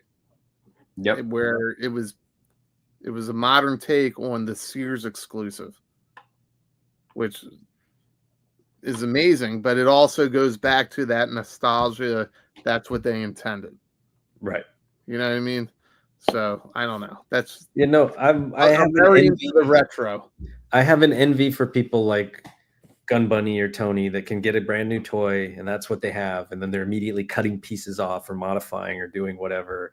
And I have an internal monologue that like screams if I were to try and do that. It's just like, no, it's gotta be the way that it was shown to be. It has to be. I don't want to. It's like that SNL Star Wars skit. You're doing it. You're playing with it wrong. You're doing it wrong. It goes. Real quick, I saw Stanley in the chat. He didn't reply to us, but I see him in the chat, so he's active. So Stanley, you asked this question about this at the very beginning. Yes. And so, as I discovered, you get the landing gear, and you have these foot pegs. So you've got foot pegs on the front. You've got these foot pegs right here. You can see them. Yeah. And Doc Stretcher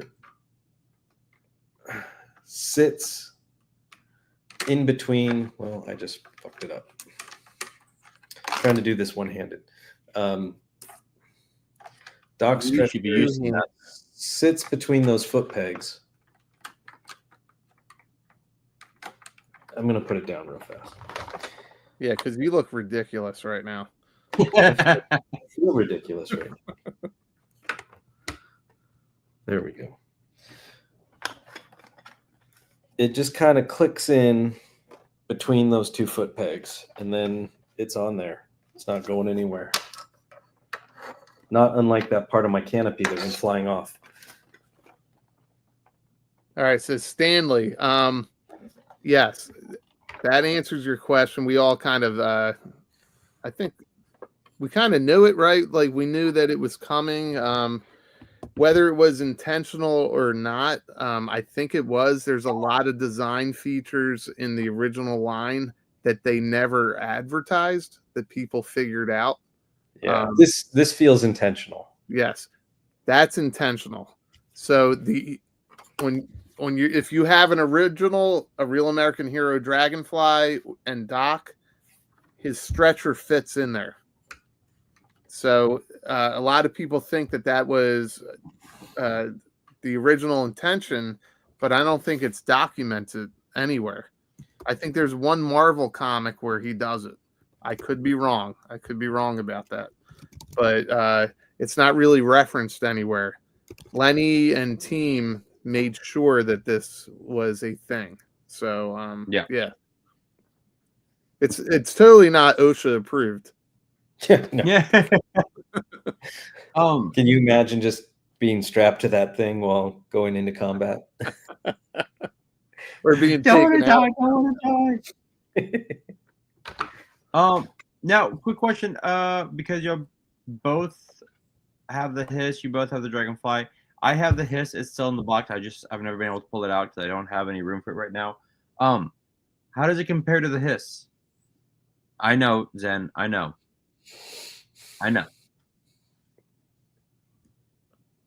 How does it how do the two compare? They're just 2 different vehicles, right? They're just 2 very different things. The hiss, for what it is also just a really awesome big vehicle.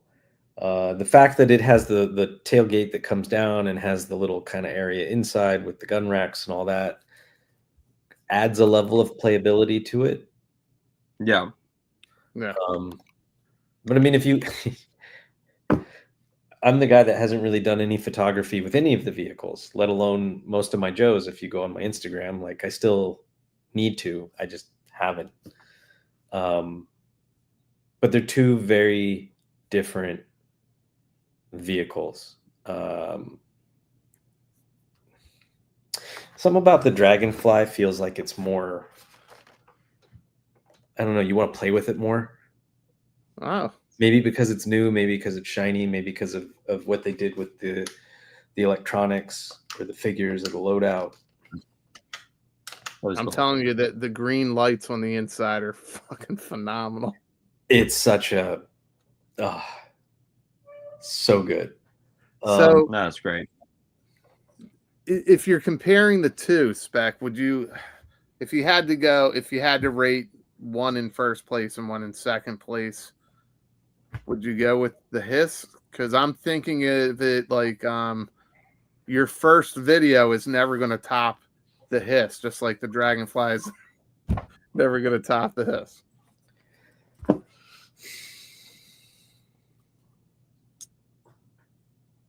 Man, it's hard to say. Like, I get what you're saying, the playability, right? I think if I was going to pick, if I could only pick one. Yeah. Fuck. I guess just I would pick the hiss. Okay. Yeah.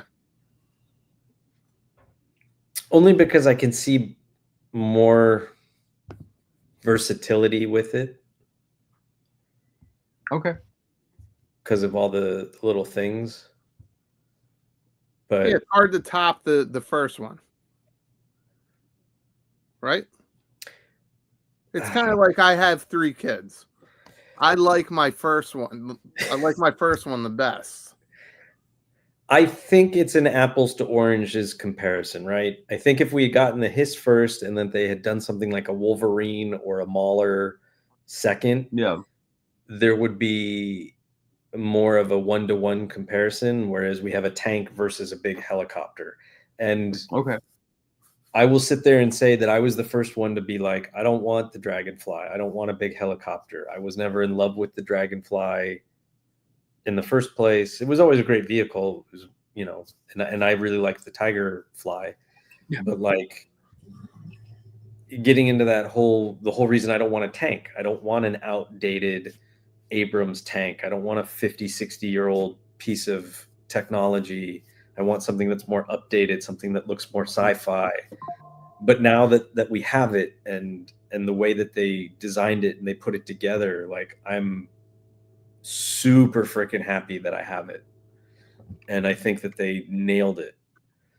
But yeah, the Hiss goes sci-fi. The Hiss is something different. It has, because of the way that the tailgate comes down and it has the interior, it could also sort of be a playset, you know, depending on how you want to use it.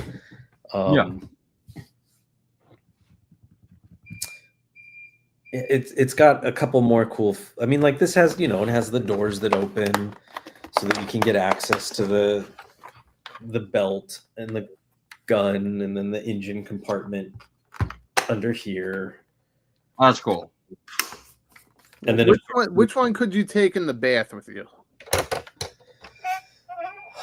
Man, Good question. That's a good one, right? When we were kids, that's what we did.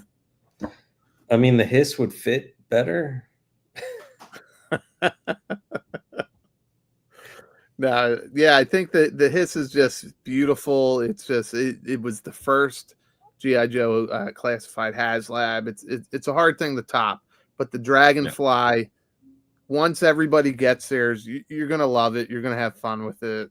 Yeah, and I think that, I mean, they're both customizable. You know, they both have customizable loadouts.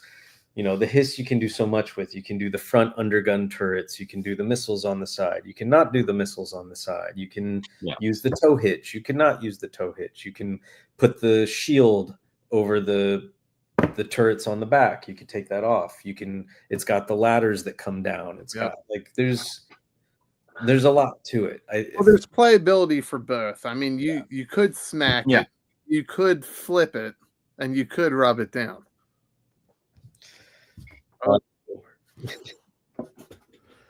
All three. Now, going to the figures. Wild Bell, Glinda, Night, Ripcord, and Crazy Legs. How are the figures, and what's your which one's your favorite?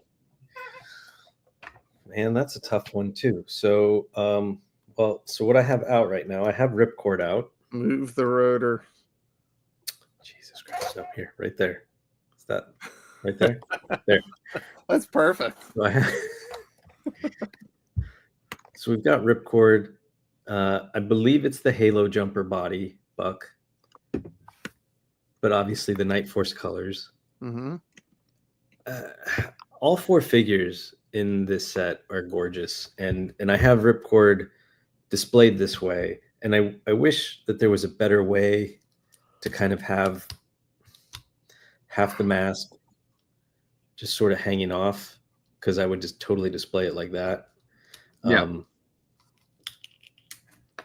that's where Ramen Toys came in really well with their design. Right. I mean, he's got a really great head sculpt. You know, we all knew him as kind of that redheaded character. Would you say that modern take is based on Conan O'Brien? No. Not at all. I wouldn't agree with that one at all. No. Okay. I'll have to put his helmet back on later. And then the other one I have out is Crazy Legs, who, for some reason, I don't think he's looking as good in photographs, but in hand, he's a really great figure and a really fun figure.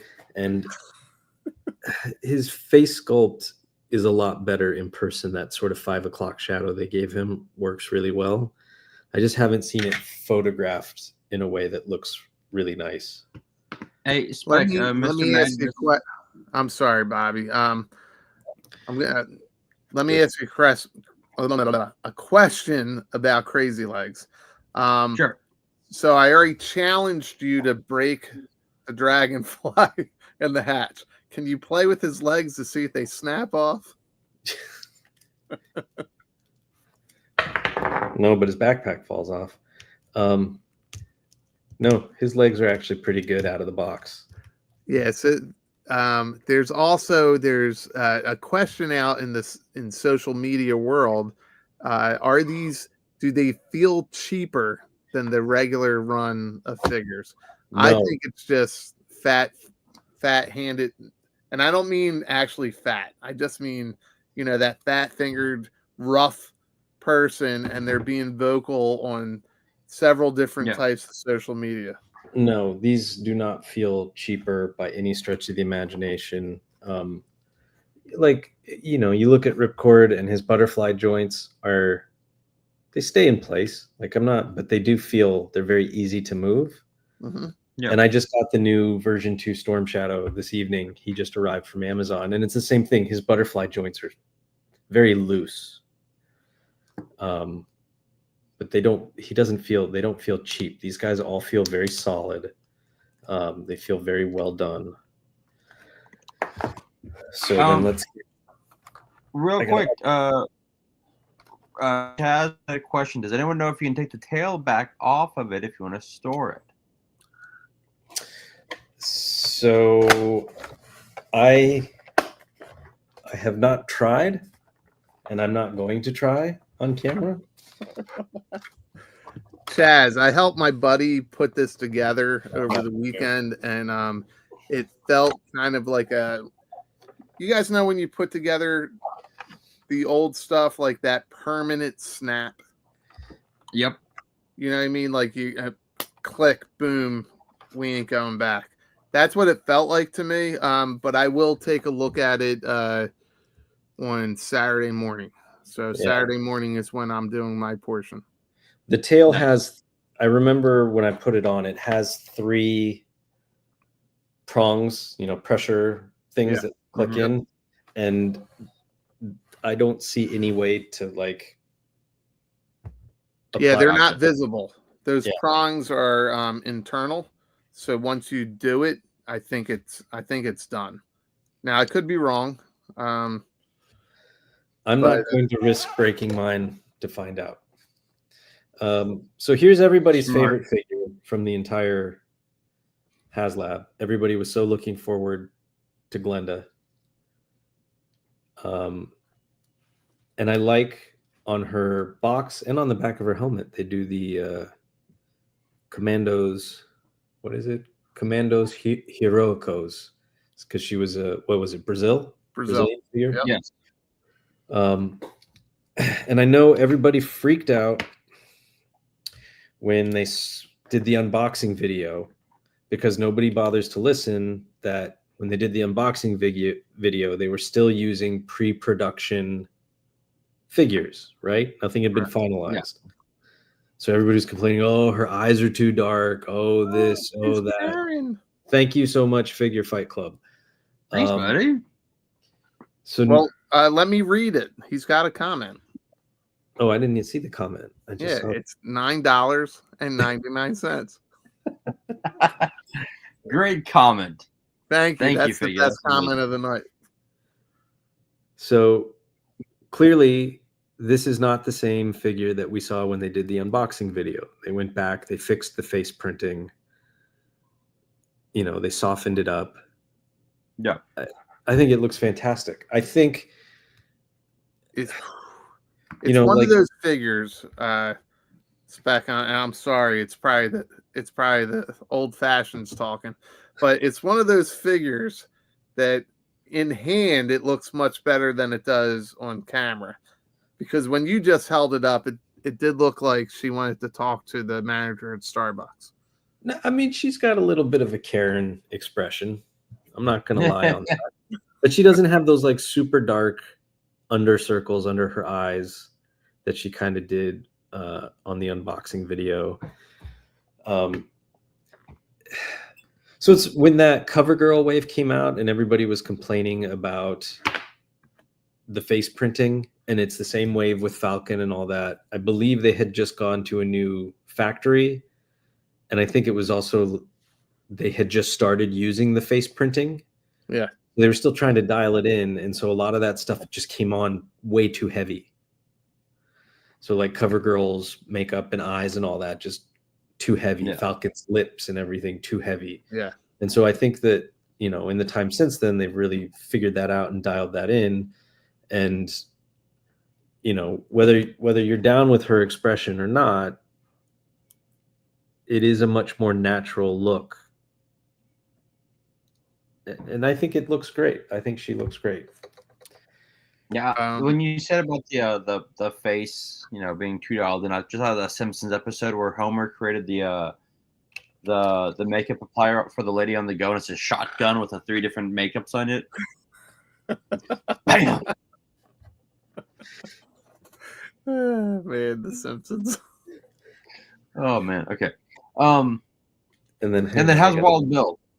Oh, you still playing with Glinda? You're still playing with I'm just Glinda? putting her up to the side because we still have. I got to unbuckle. Yeah. Safety first, guys. I'm going to be honest with you, Spec. Why didn't you use Glenda for your scissoring thing?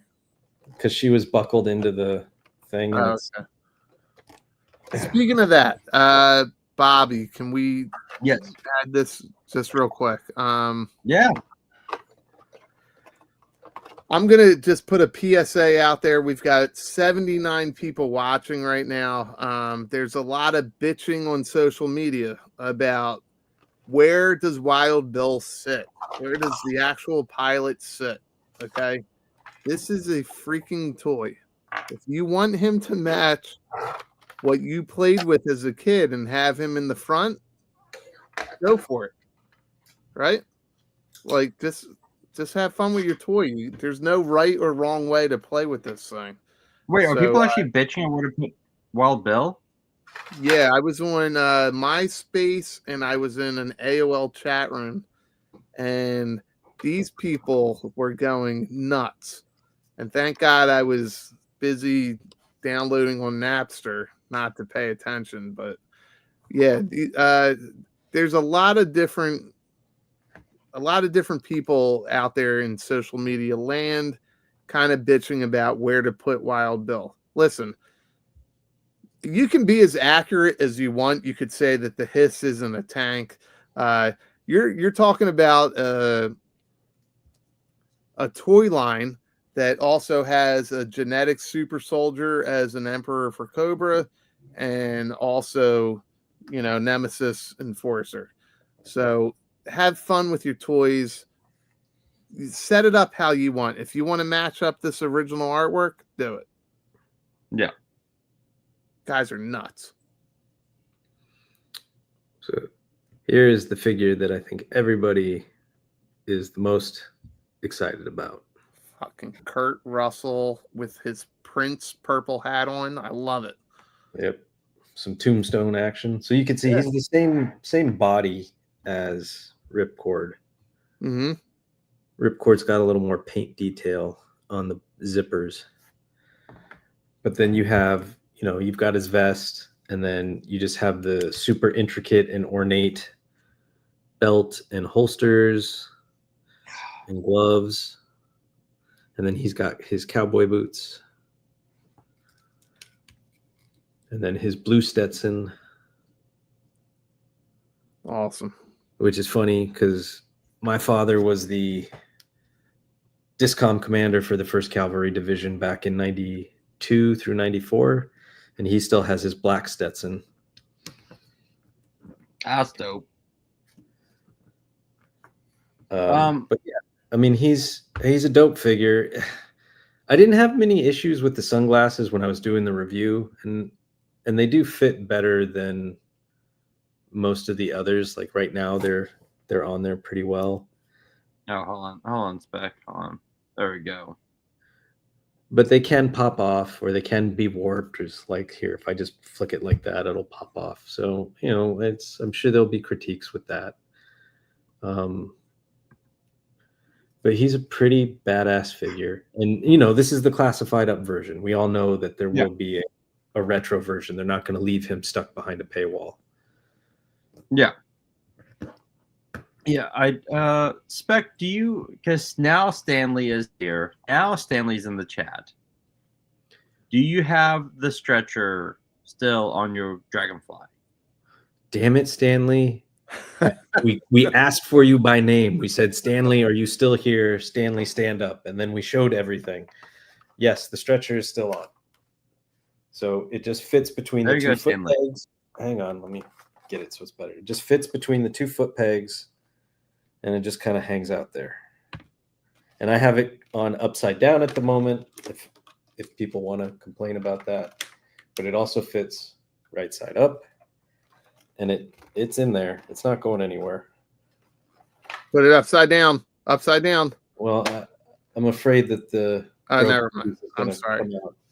I already broke your Dragonfly from across the U.S.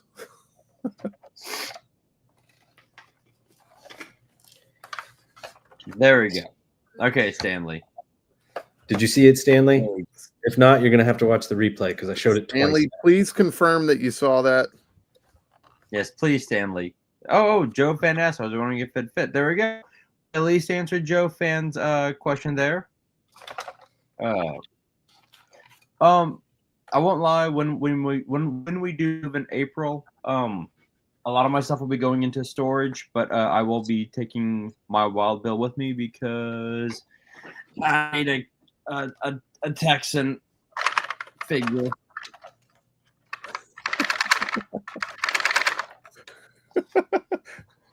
Well, I'm gonna have to find it. The little broken piece went in somewhere.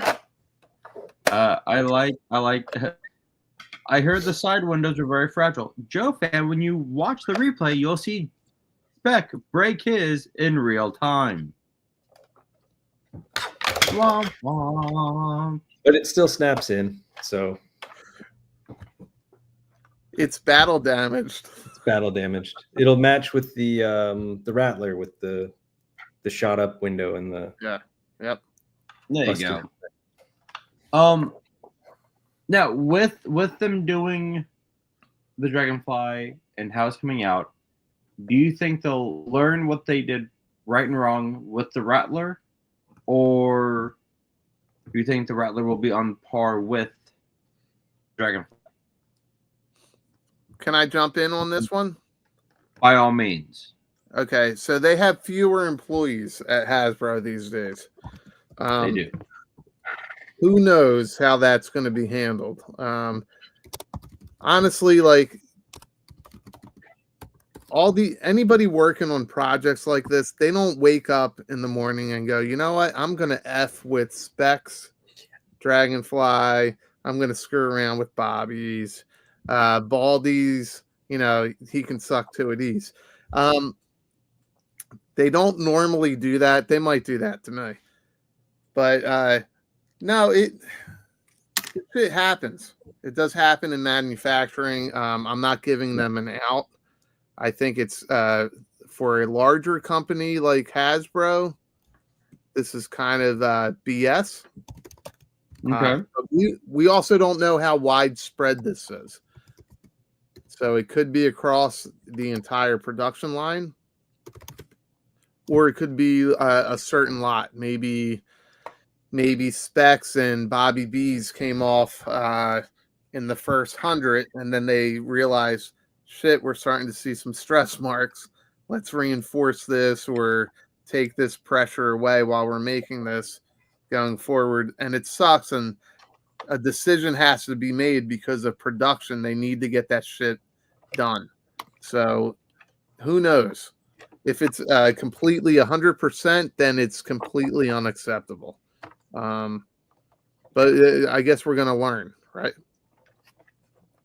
So right here, Joe Fans 84, I've seen 6 broken, but that's 6 on social media, right? So that's like It could be a vocal minority, or is it all of them? I don't know. We're going to find out.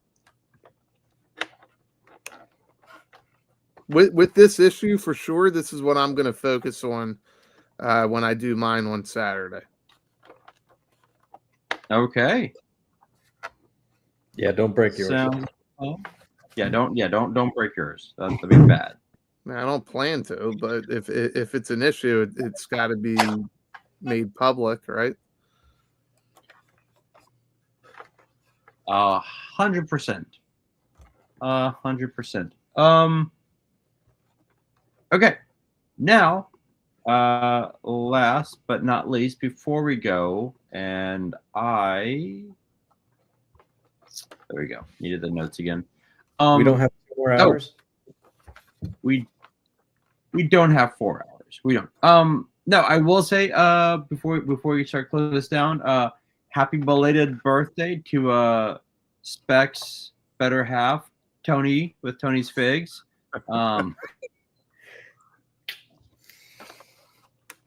He hit a milestone, but it doesn't look a day over 60. And Dude, I know he he's looks working like right now. he's rolling down that hill fast. He is. I don't know. I had Tony spend a room. Damn it! I had Tony spend the night in my room with Travis. With Travis, Sharlock was not there. But yeah, no, he definitely does not look his age. No, he didn't. He shaves everywhere. He shaves everywhere. Is he like a hairless kitten? Is he like a hairless cat? Yeah, it's really, really weird. How much scissoring was involved? That's my only question. So they just wanted me to watch, so I had a sandwich. You're just dropping meat and yeah, I was just in the corner. Mustard mayo just falling on him. It was a pretty big sandwich. It was actually pretty good. It's pastrami. Anyway, it doesn't matter. They had a blast, and he looks fantastic. Somebody had a blast. They both blasted. Definitely some space docking. Exactly. Yeah, no. Happy birthday, Tony. You don't look your age at all. When I found out how old you are, I was like, holy shit! All right. With Corona. Moisturizes with Corona.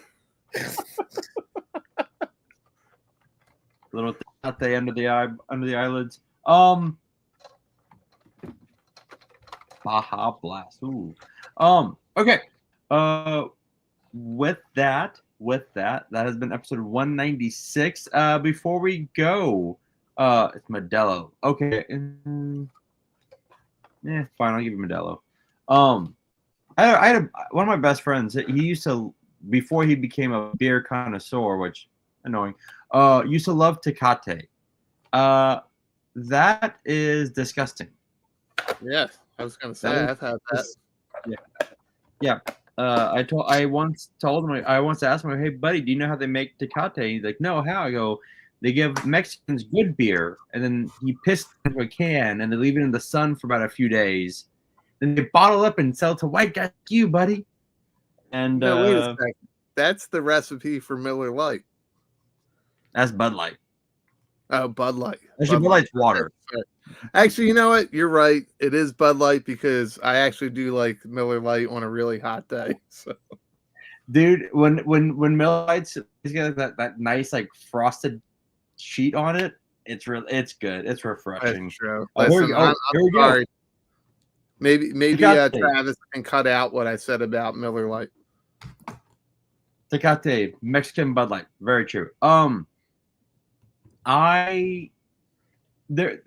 Everyone has those moments where they just want to drink like cheap beer, and mine is the cheap beer is either Miller Lite or Lone Star here in Texas.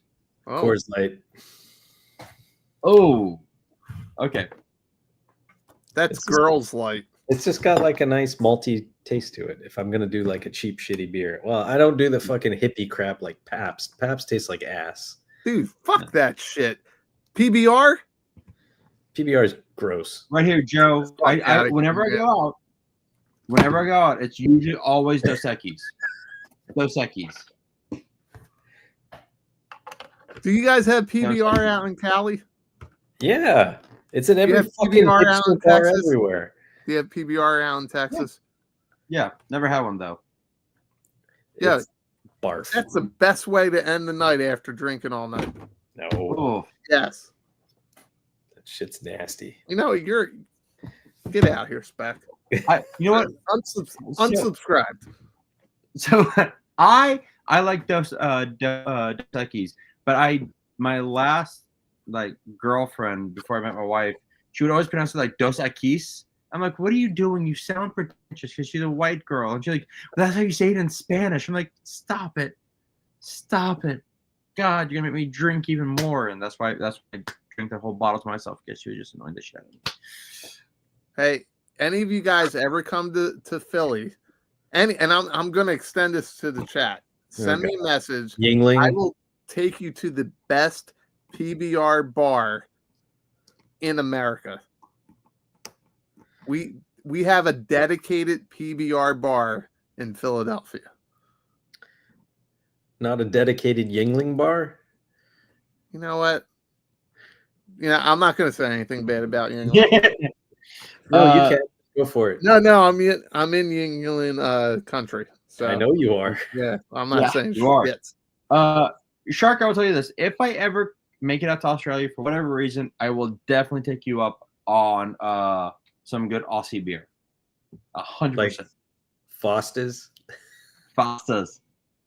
I remember in my freshman year of college, I had two dorm mates who are Australian, and I was like, how's Foster's? He goes, Foster's is our Coors Light. I'm like, okay, that makes sense.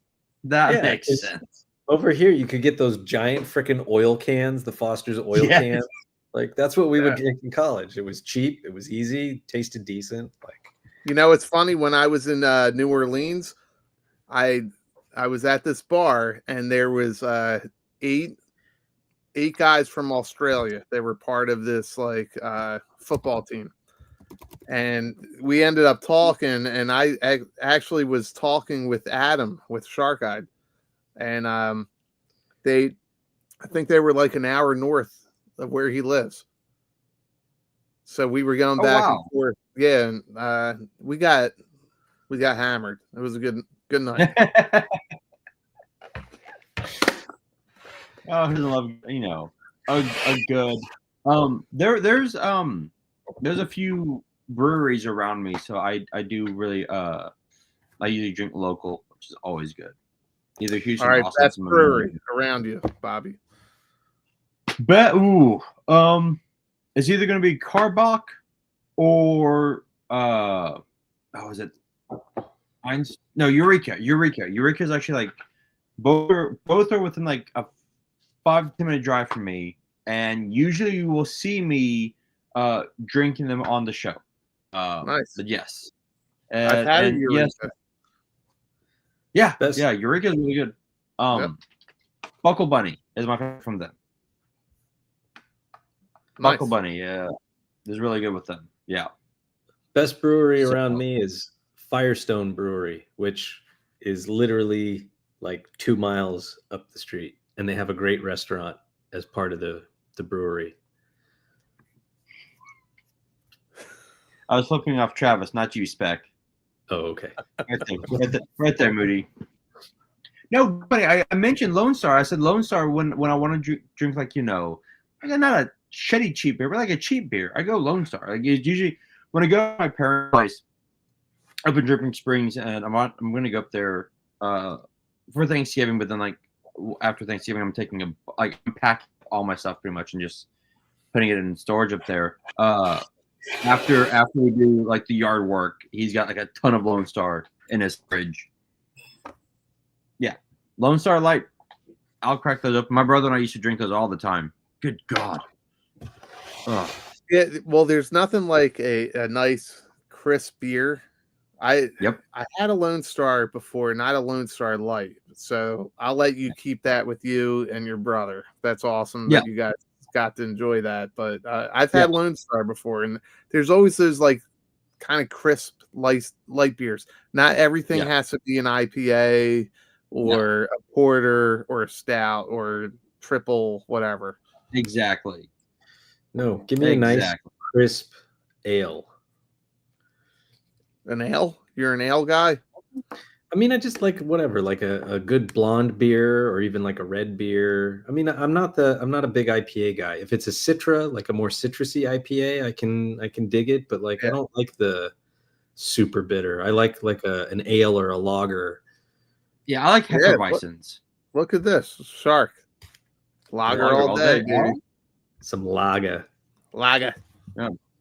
Who makes Bobby? Who makes is it Fireman's 4? What? It's a Texas beer. Yeah. Who makes that one? Yeah.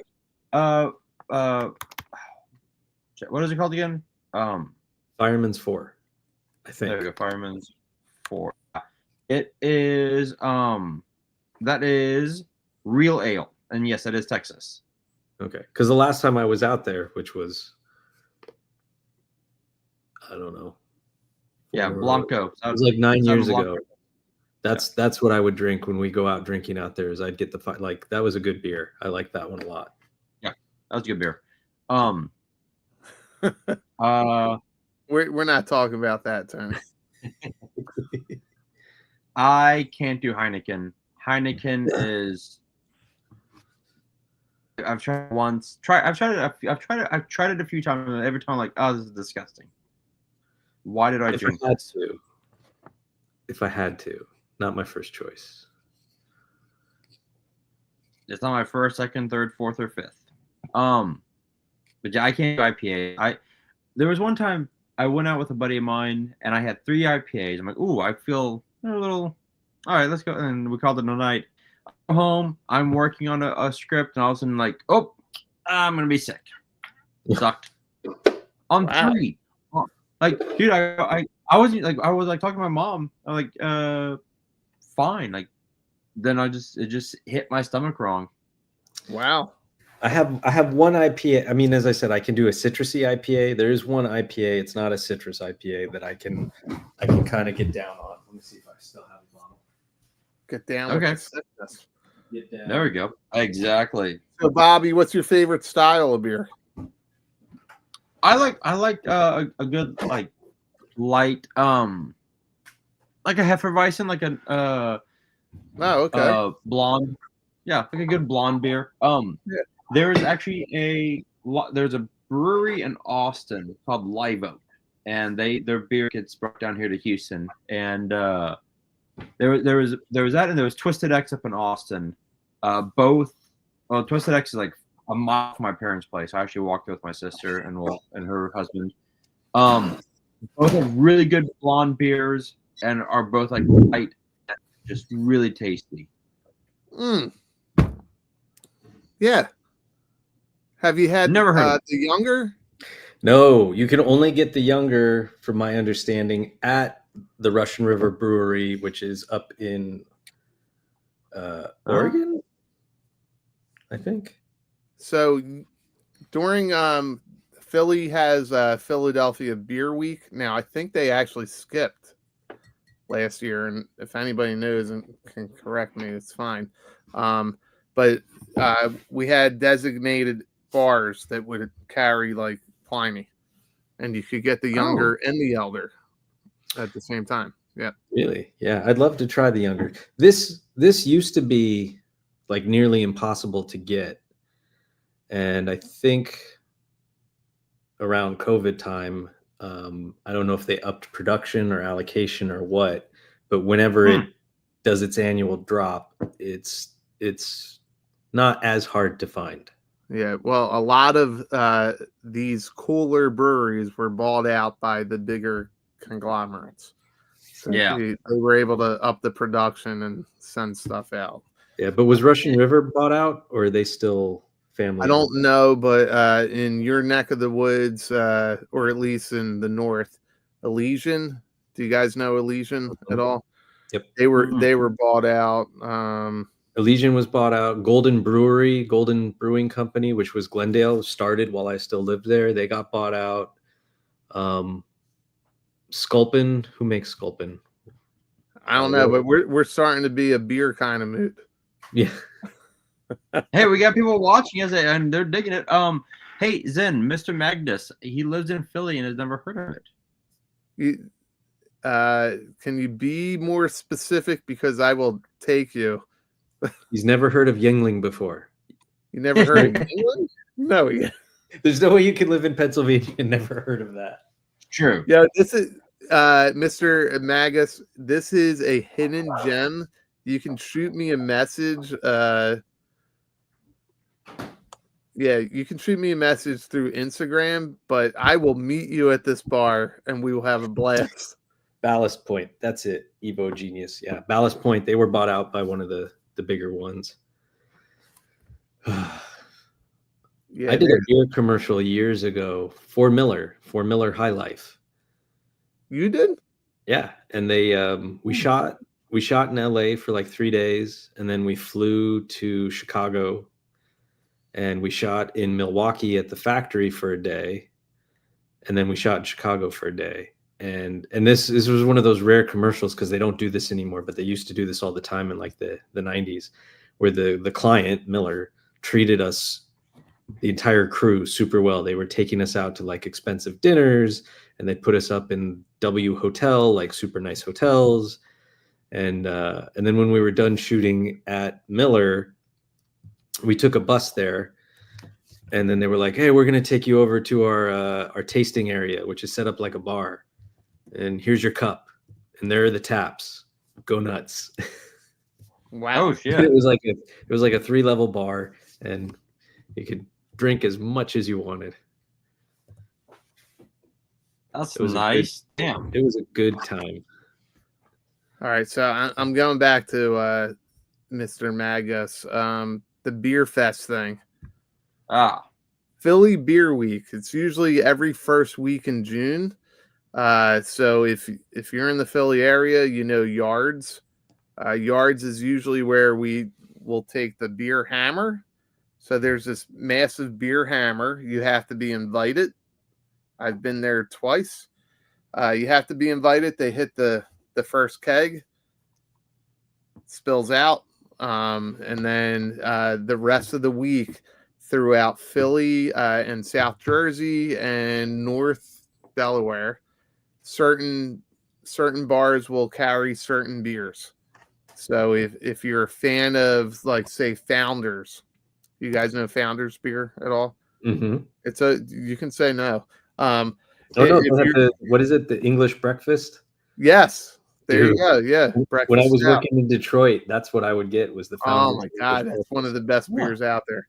So you would have these different bars, different places would host these certain beers, and you would have a schedule, and you could go and buy a ticket and drink all day.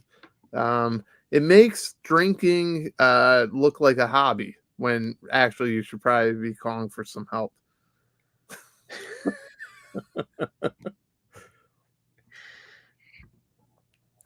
Anyway, we should probably wrap this up. I feel like this is a Saturday or a Friday or Saturday night type of show. We should do an episode just on toys and beer. But yes. Oh, yeah. And bourbon. I mean, we rate everything in whiskey, bourbon, yeah. right? So That's true. You know what? We're here we go. This we'll do one time, a liquor kind of mood. We'll have to do that. Tony wishes he had a liquor kind of mood. Amazing. Oh, okay. With that being said, Spec, by all means, discuss now your new show real quick as we close off. Yeah. I mean, I don't have a show. I have a YouTube channel. Well, yes, your YouTube channel, your links. Just tell the people where they can find your amazing videos. Toy Optics. So I believe it's just youtube.com/Toy Optics. Same as my Instagram handle, @Toy Optics. And whenever I put something up on the YouTube, I usually make a post now on the Instagram. I'm sorry, I'm laughing because you said the YouTube. The YouTube.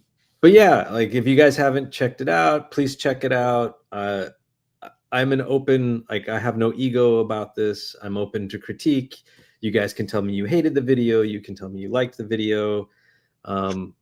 It seems like most people here have all seen the Dragonfly video. Please check out the John Wick video. Tell me what you think about that one. Yes. You know, I try and keep things short. So most of everything I've done so far has been somewhere in like the 13 to 17 minute range. You know, I don't want to bog things down with a lot of dead space if possible.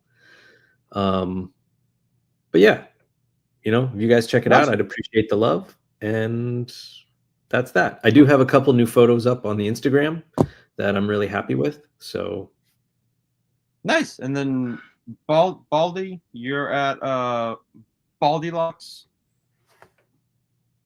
You've got some stuff coming out. Yeah, guys, I like this one. I unsubbed Baldy again. It's just so that you can resub. Thank you, Frank. I'll be honest with you. Life has hit me hard in the second half of the year. It's been an interesting last 6 months, and I'm dying to just play with my toys because it's the escape from reality, right? So yeah.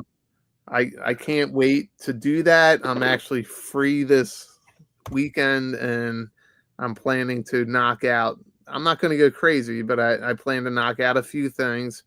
And I know that my Dragonfly review is going to be kind of behind everybody else, but I think I'm going to bring something a little unique to it so that with the help of a buddy of mine that I've known since childhood. So nice. It should be fun. It should be fun. So I hope to get that up sometime next week. What's funny is, do you guys think I should do this? I still have my Shockwave Night Force review that I never edited, and then I have my my pink Steel Brigade figure. I shot it in like whenever they first released. It's completely done. I just never uploaded it. Is it safe to still put that out there? It's sure, safe, right? Why not? I should still do it, right? It feeds the algorithm, right? Yeah. Exactly. All right. So I got 2 other videos that I'm going to put out there. So yes. Yeah, I got a couple things coming. I hope to have a little more freedom coming up. No, I get you. Yeah. And then family, friends, work, then YouTube. Yes, exactly. And then obviously you can find me, you know, here or Monday nights, you know, Geeks Have Game. Mainly I've been doing just fantasy football bullshit with my buddy Derek on there. It's a lot of fun, and we just kind of laugh at each other. And then about last week we did do the top animated intros with me. It was me and Tony. That was a lot of fun. And then I've got to figure out another episode to do and get you guys on there. I don't know what we're gonna do yet, but we'll figure it fucking out. Okay. Only got one. If I get any more, I think my wife would divorce me. She doesn't know what's coming in, so I'm gonna hide it. She still hasn't found my his tank. I don't know how she missed. You know, hasn't found that yet. Ain't gonna be able to hide any of that when you move. Oh, I will. I already have. She's like, "Where's this from?" I don't know. Packaged away. All right, y'all. Oh, hang on. Tony's in the back. Tony wants you to let him in. We're starting all over again. You guys are done. Let's wrap it up. Hurry up. I gotta go to bed. Wait, can you guys stay? Can you guys stay for a few more minutes? Because I have to go to the bathroom. Well, go pee. Yeah, I'm not going anywhere. All right. I gotta go. How do I put the logo up? Put the logo. Oh, he said I'm out. Fuck it. Device not connected. Where'd Baldy go?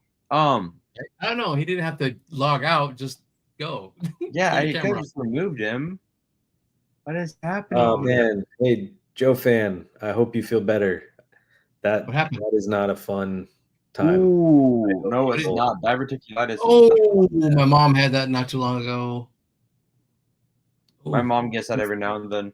That's why I don't want to do my, you know, how you turn a certain age, you got to do your colonoscopy like David just did. My mom got that diverticulitis from that. They messed it up. I'm like, oh, Ooh. great. Now I don't want to do it. But they knock you out for that, right? Yeah, they knock you out. She got diverticulitis from the colonoscopy? Yes, they messed things up, and I don't know what the hell. It was just, okay, that just turned me off. I'm like, damn it, I need to schedule one, you know? But anyway, now I'm just messing around, saw you guys, and I just thought, hey, they're closing it up. Let me go in for the after party. Just for a quick hot minute. I don't do I close off because I don't want to. No, Baldy's coming back. Baldy didn't act like he was leaving. Period. I don't know. Okay. I will. Unless you got to go, Bob's. Yeah. Well, I don't want to just go because what happens? Huh? I actually. I don't know. I might. If I leave, I might shut off the show. I will hang out. I will hang around until Baldy gets back, and then I will leave, and then Baldy can close out the show. Yeah, I mean, we're just messing around. It says we got 67 people watching. So. Yeah, 59. Yeah. Thank you, Travi. Yeah, man. I think I'm older than all of you, aren't I? You are. A little bit. Just a little bit.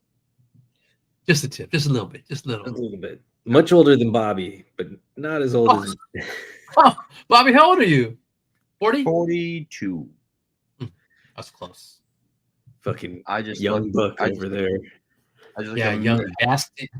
I just look amazing for my age. Let's be real here. I think I do, but I gotta get that just for men again. Trav did say, glad your sister did. Mom, I'm on with my friends. That's right, friends, dude. Mom, leave him alone. He's in the basement, Mom. It's Laser Points and Shad. I'm on with them. Just stop. Okay. Hey, guys. What's up? Okay. Yes. Roma, I'm glad your sister's doing better. Yes. Oh my God, she's doing better, man. She's doing better. Good. So it's still a long road, but I mean, she's progressing. Let's just say she's progressing better. You know, good. That's awesome. Okay. Now that Tony joined us, time for round 2. No, kidding. My wife. No. Ashley, so we are going to close out the show. And of course, if you haven't for some reason seen Tony's stuff, go watch him at Tony's Figs. There you go. Let's see here. So we got at Tony's Figs, at Optus, at Baldy Locks, and then of course me at GHG. Go subscribe, go like, go watch our videos. You know, we are all about having fun here at whatever the fuck we are. All right, y'all. That's it for the show. Remember, come back next week. Remember, like and subscribe, and peace out.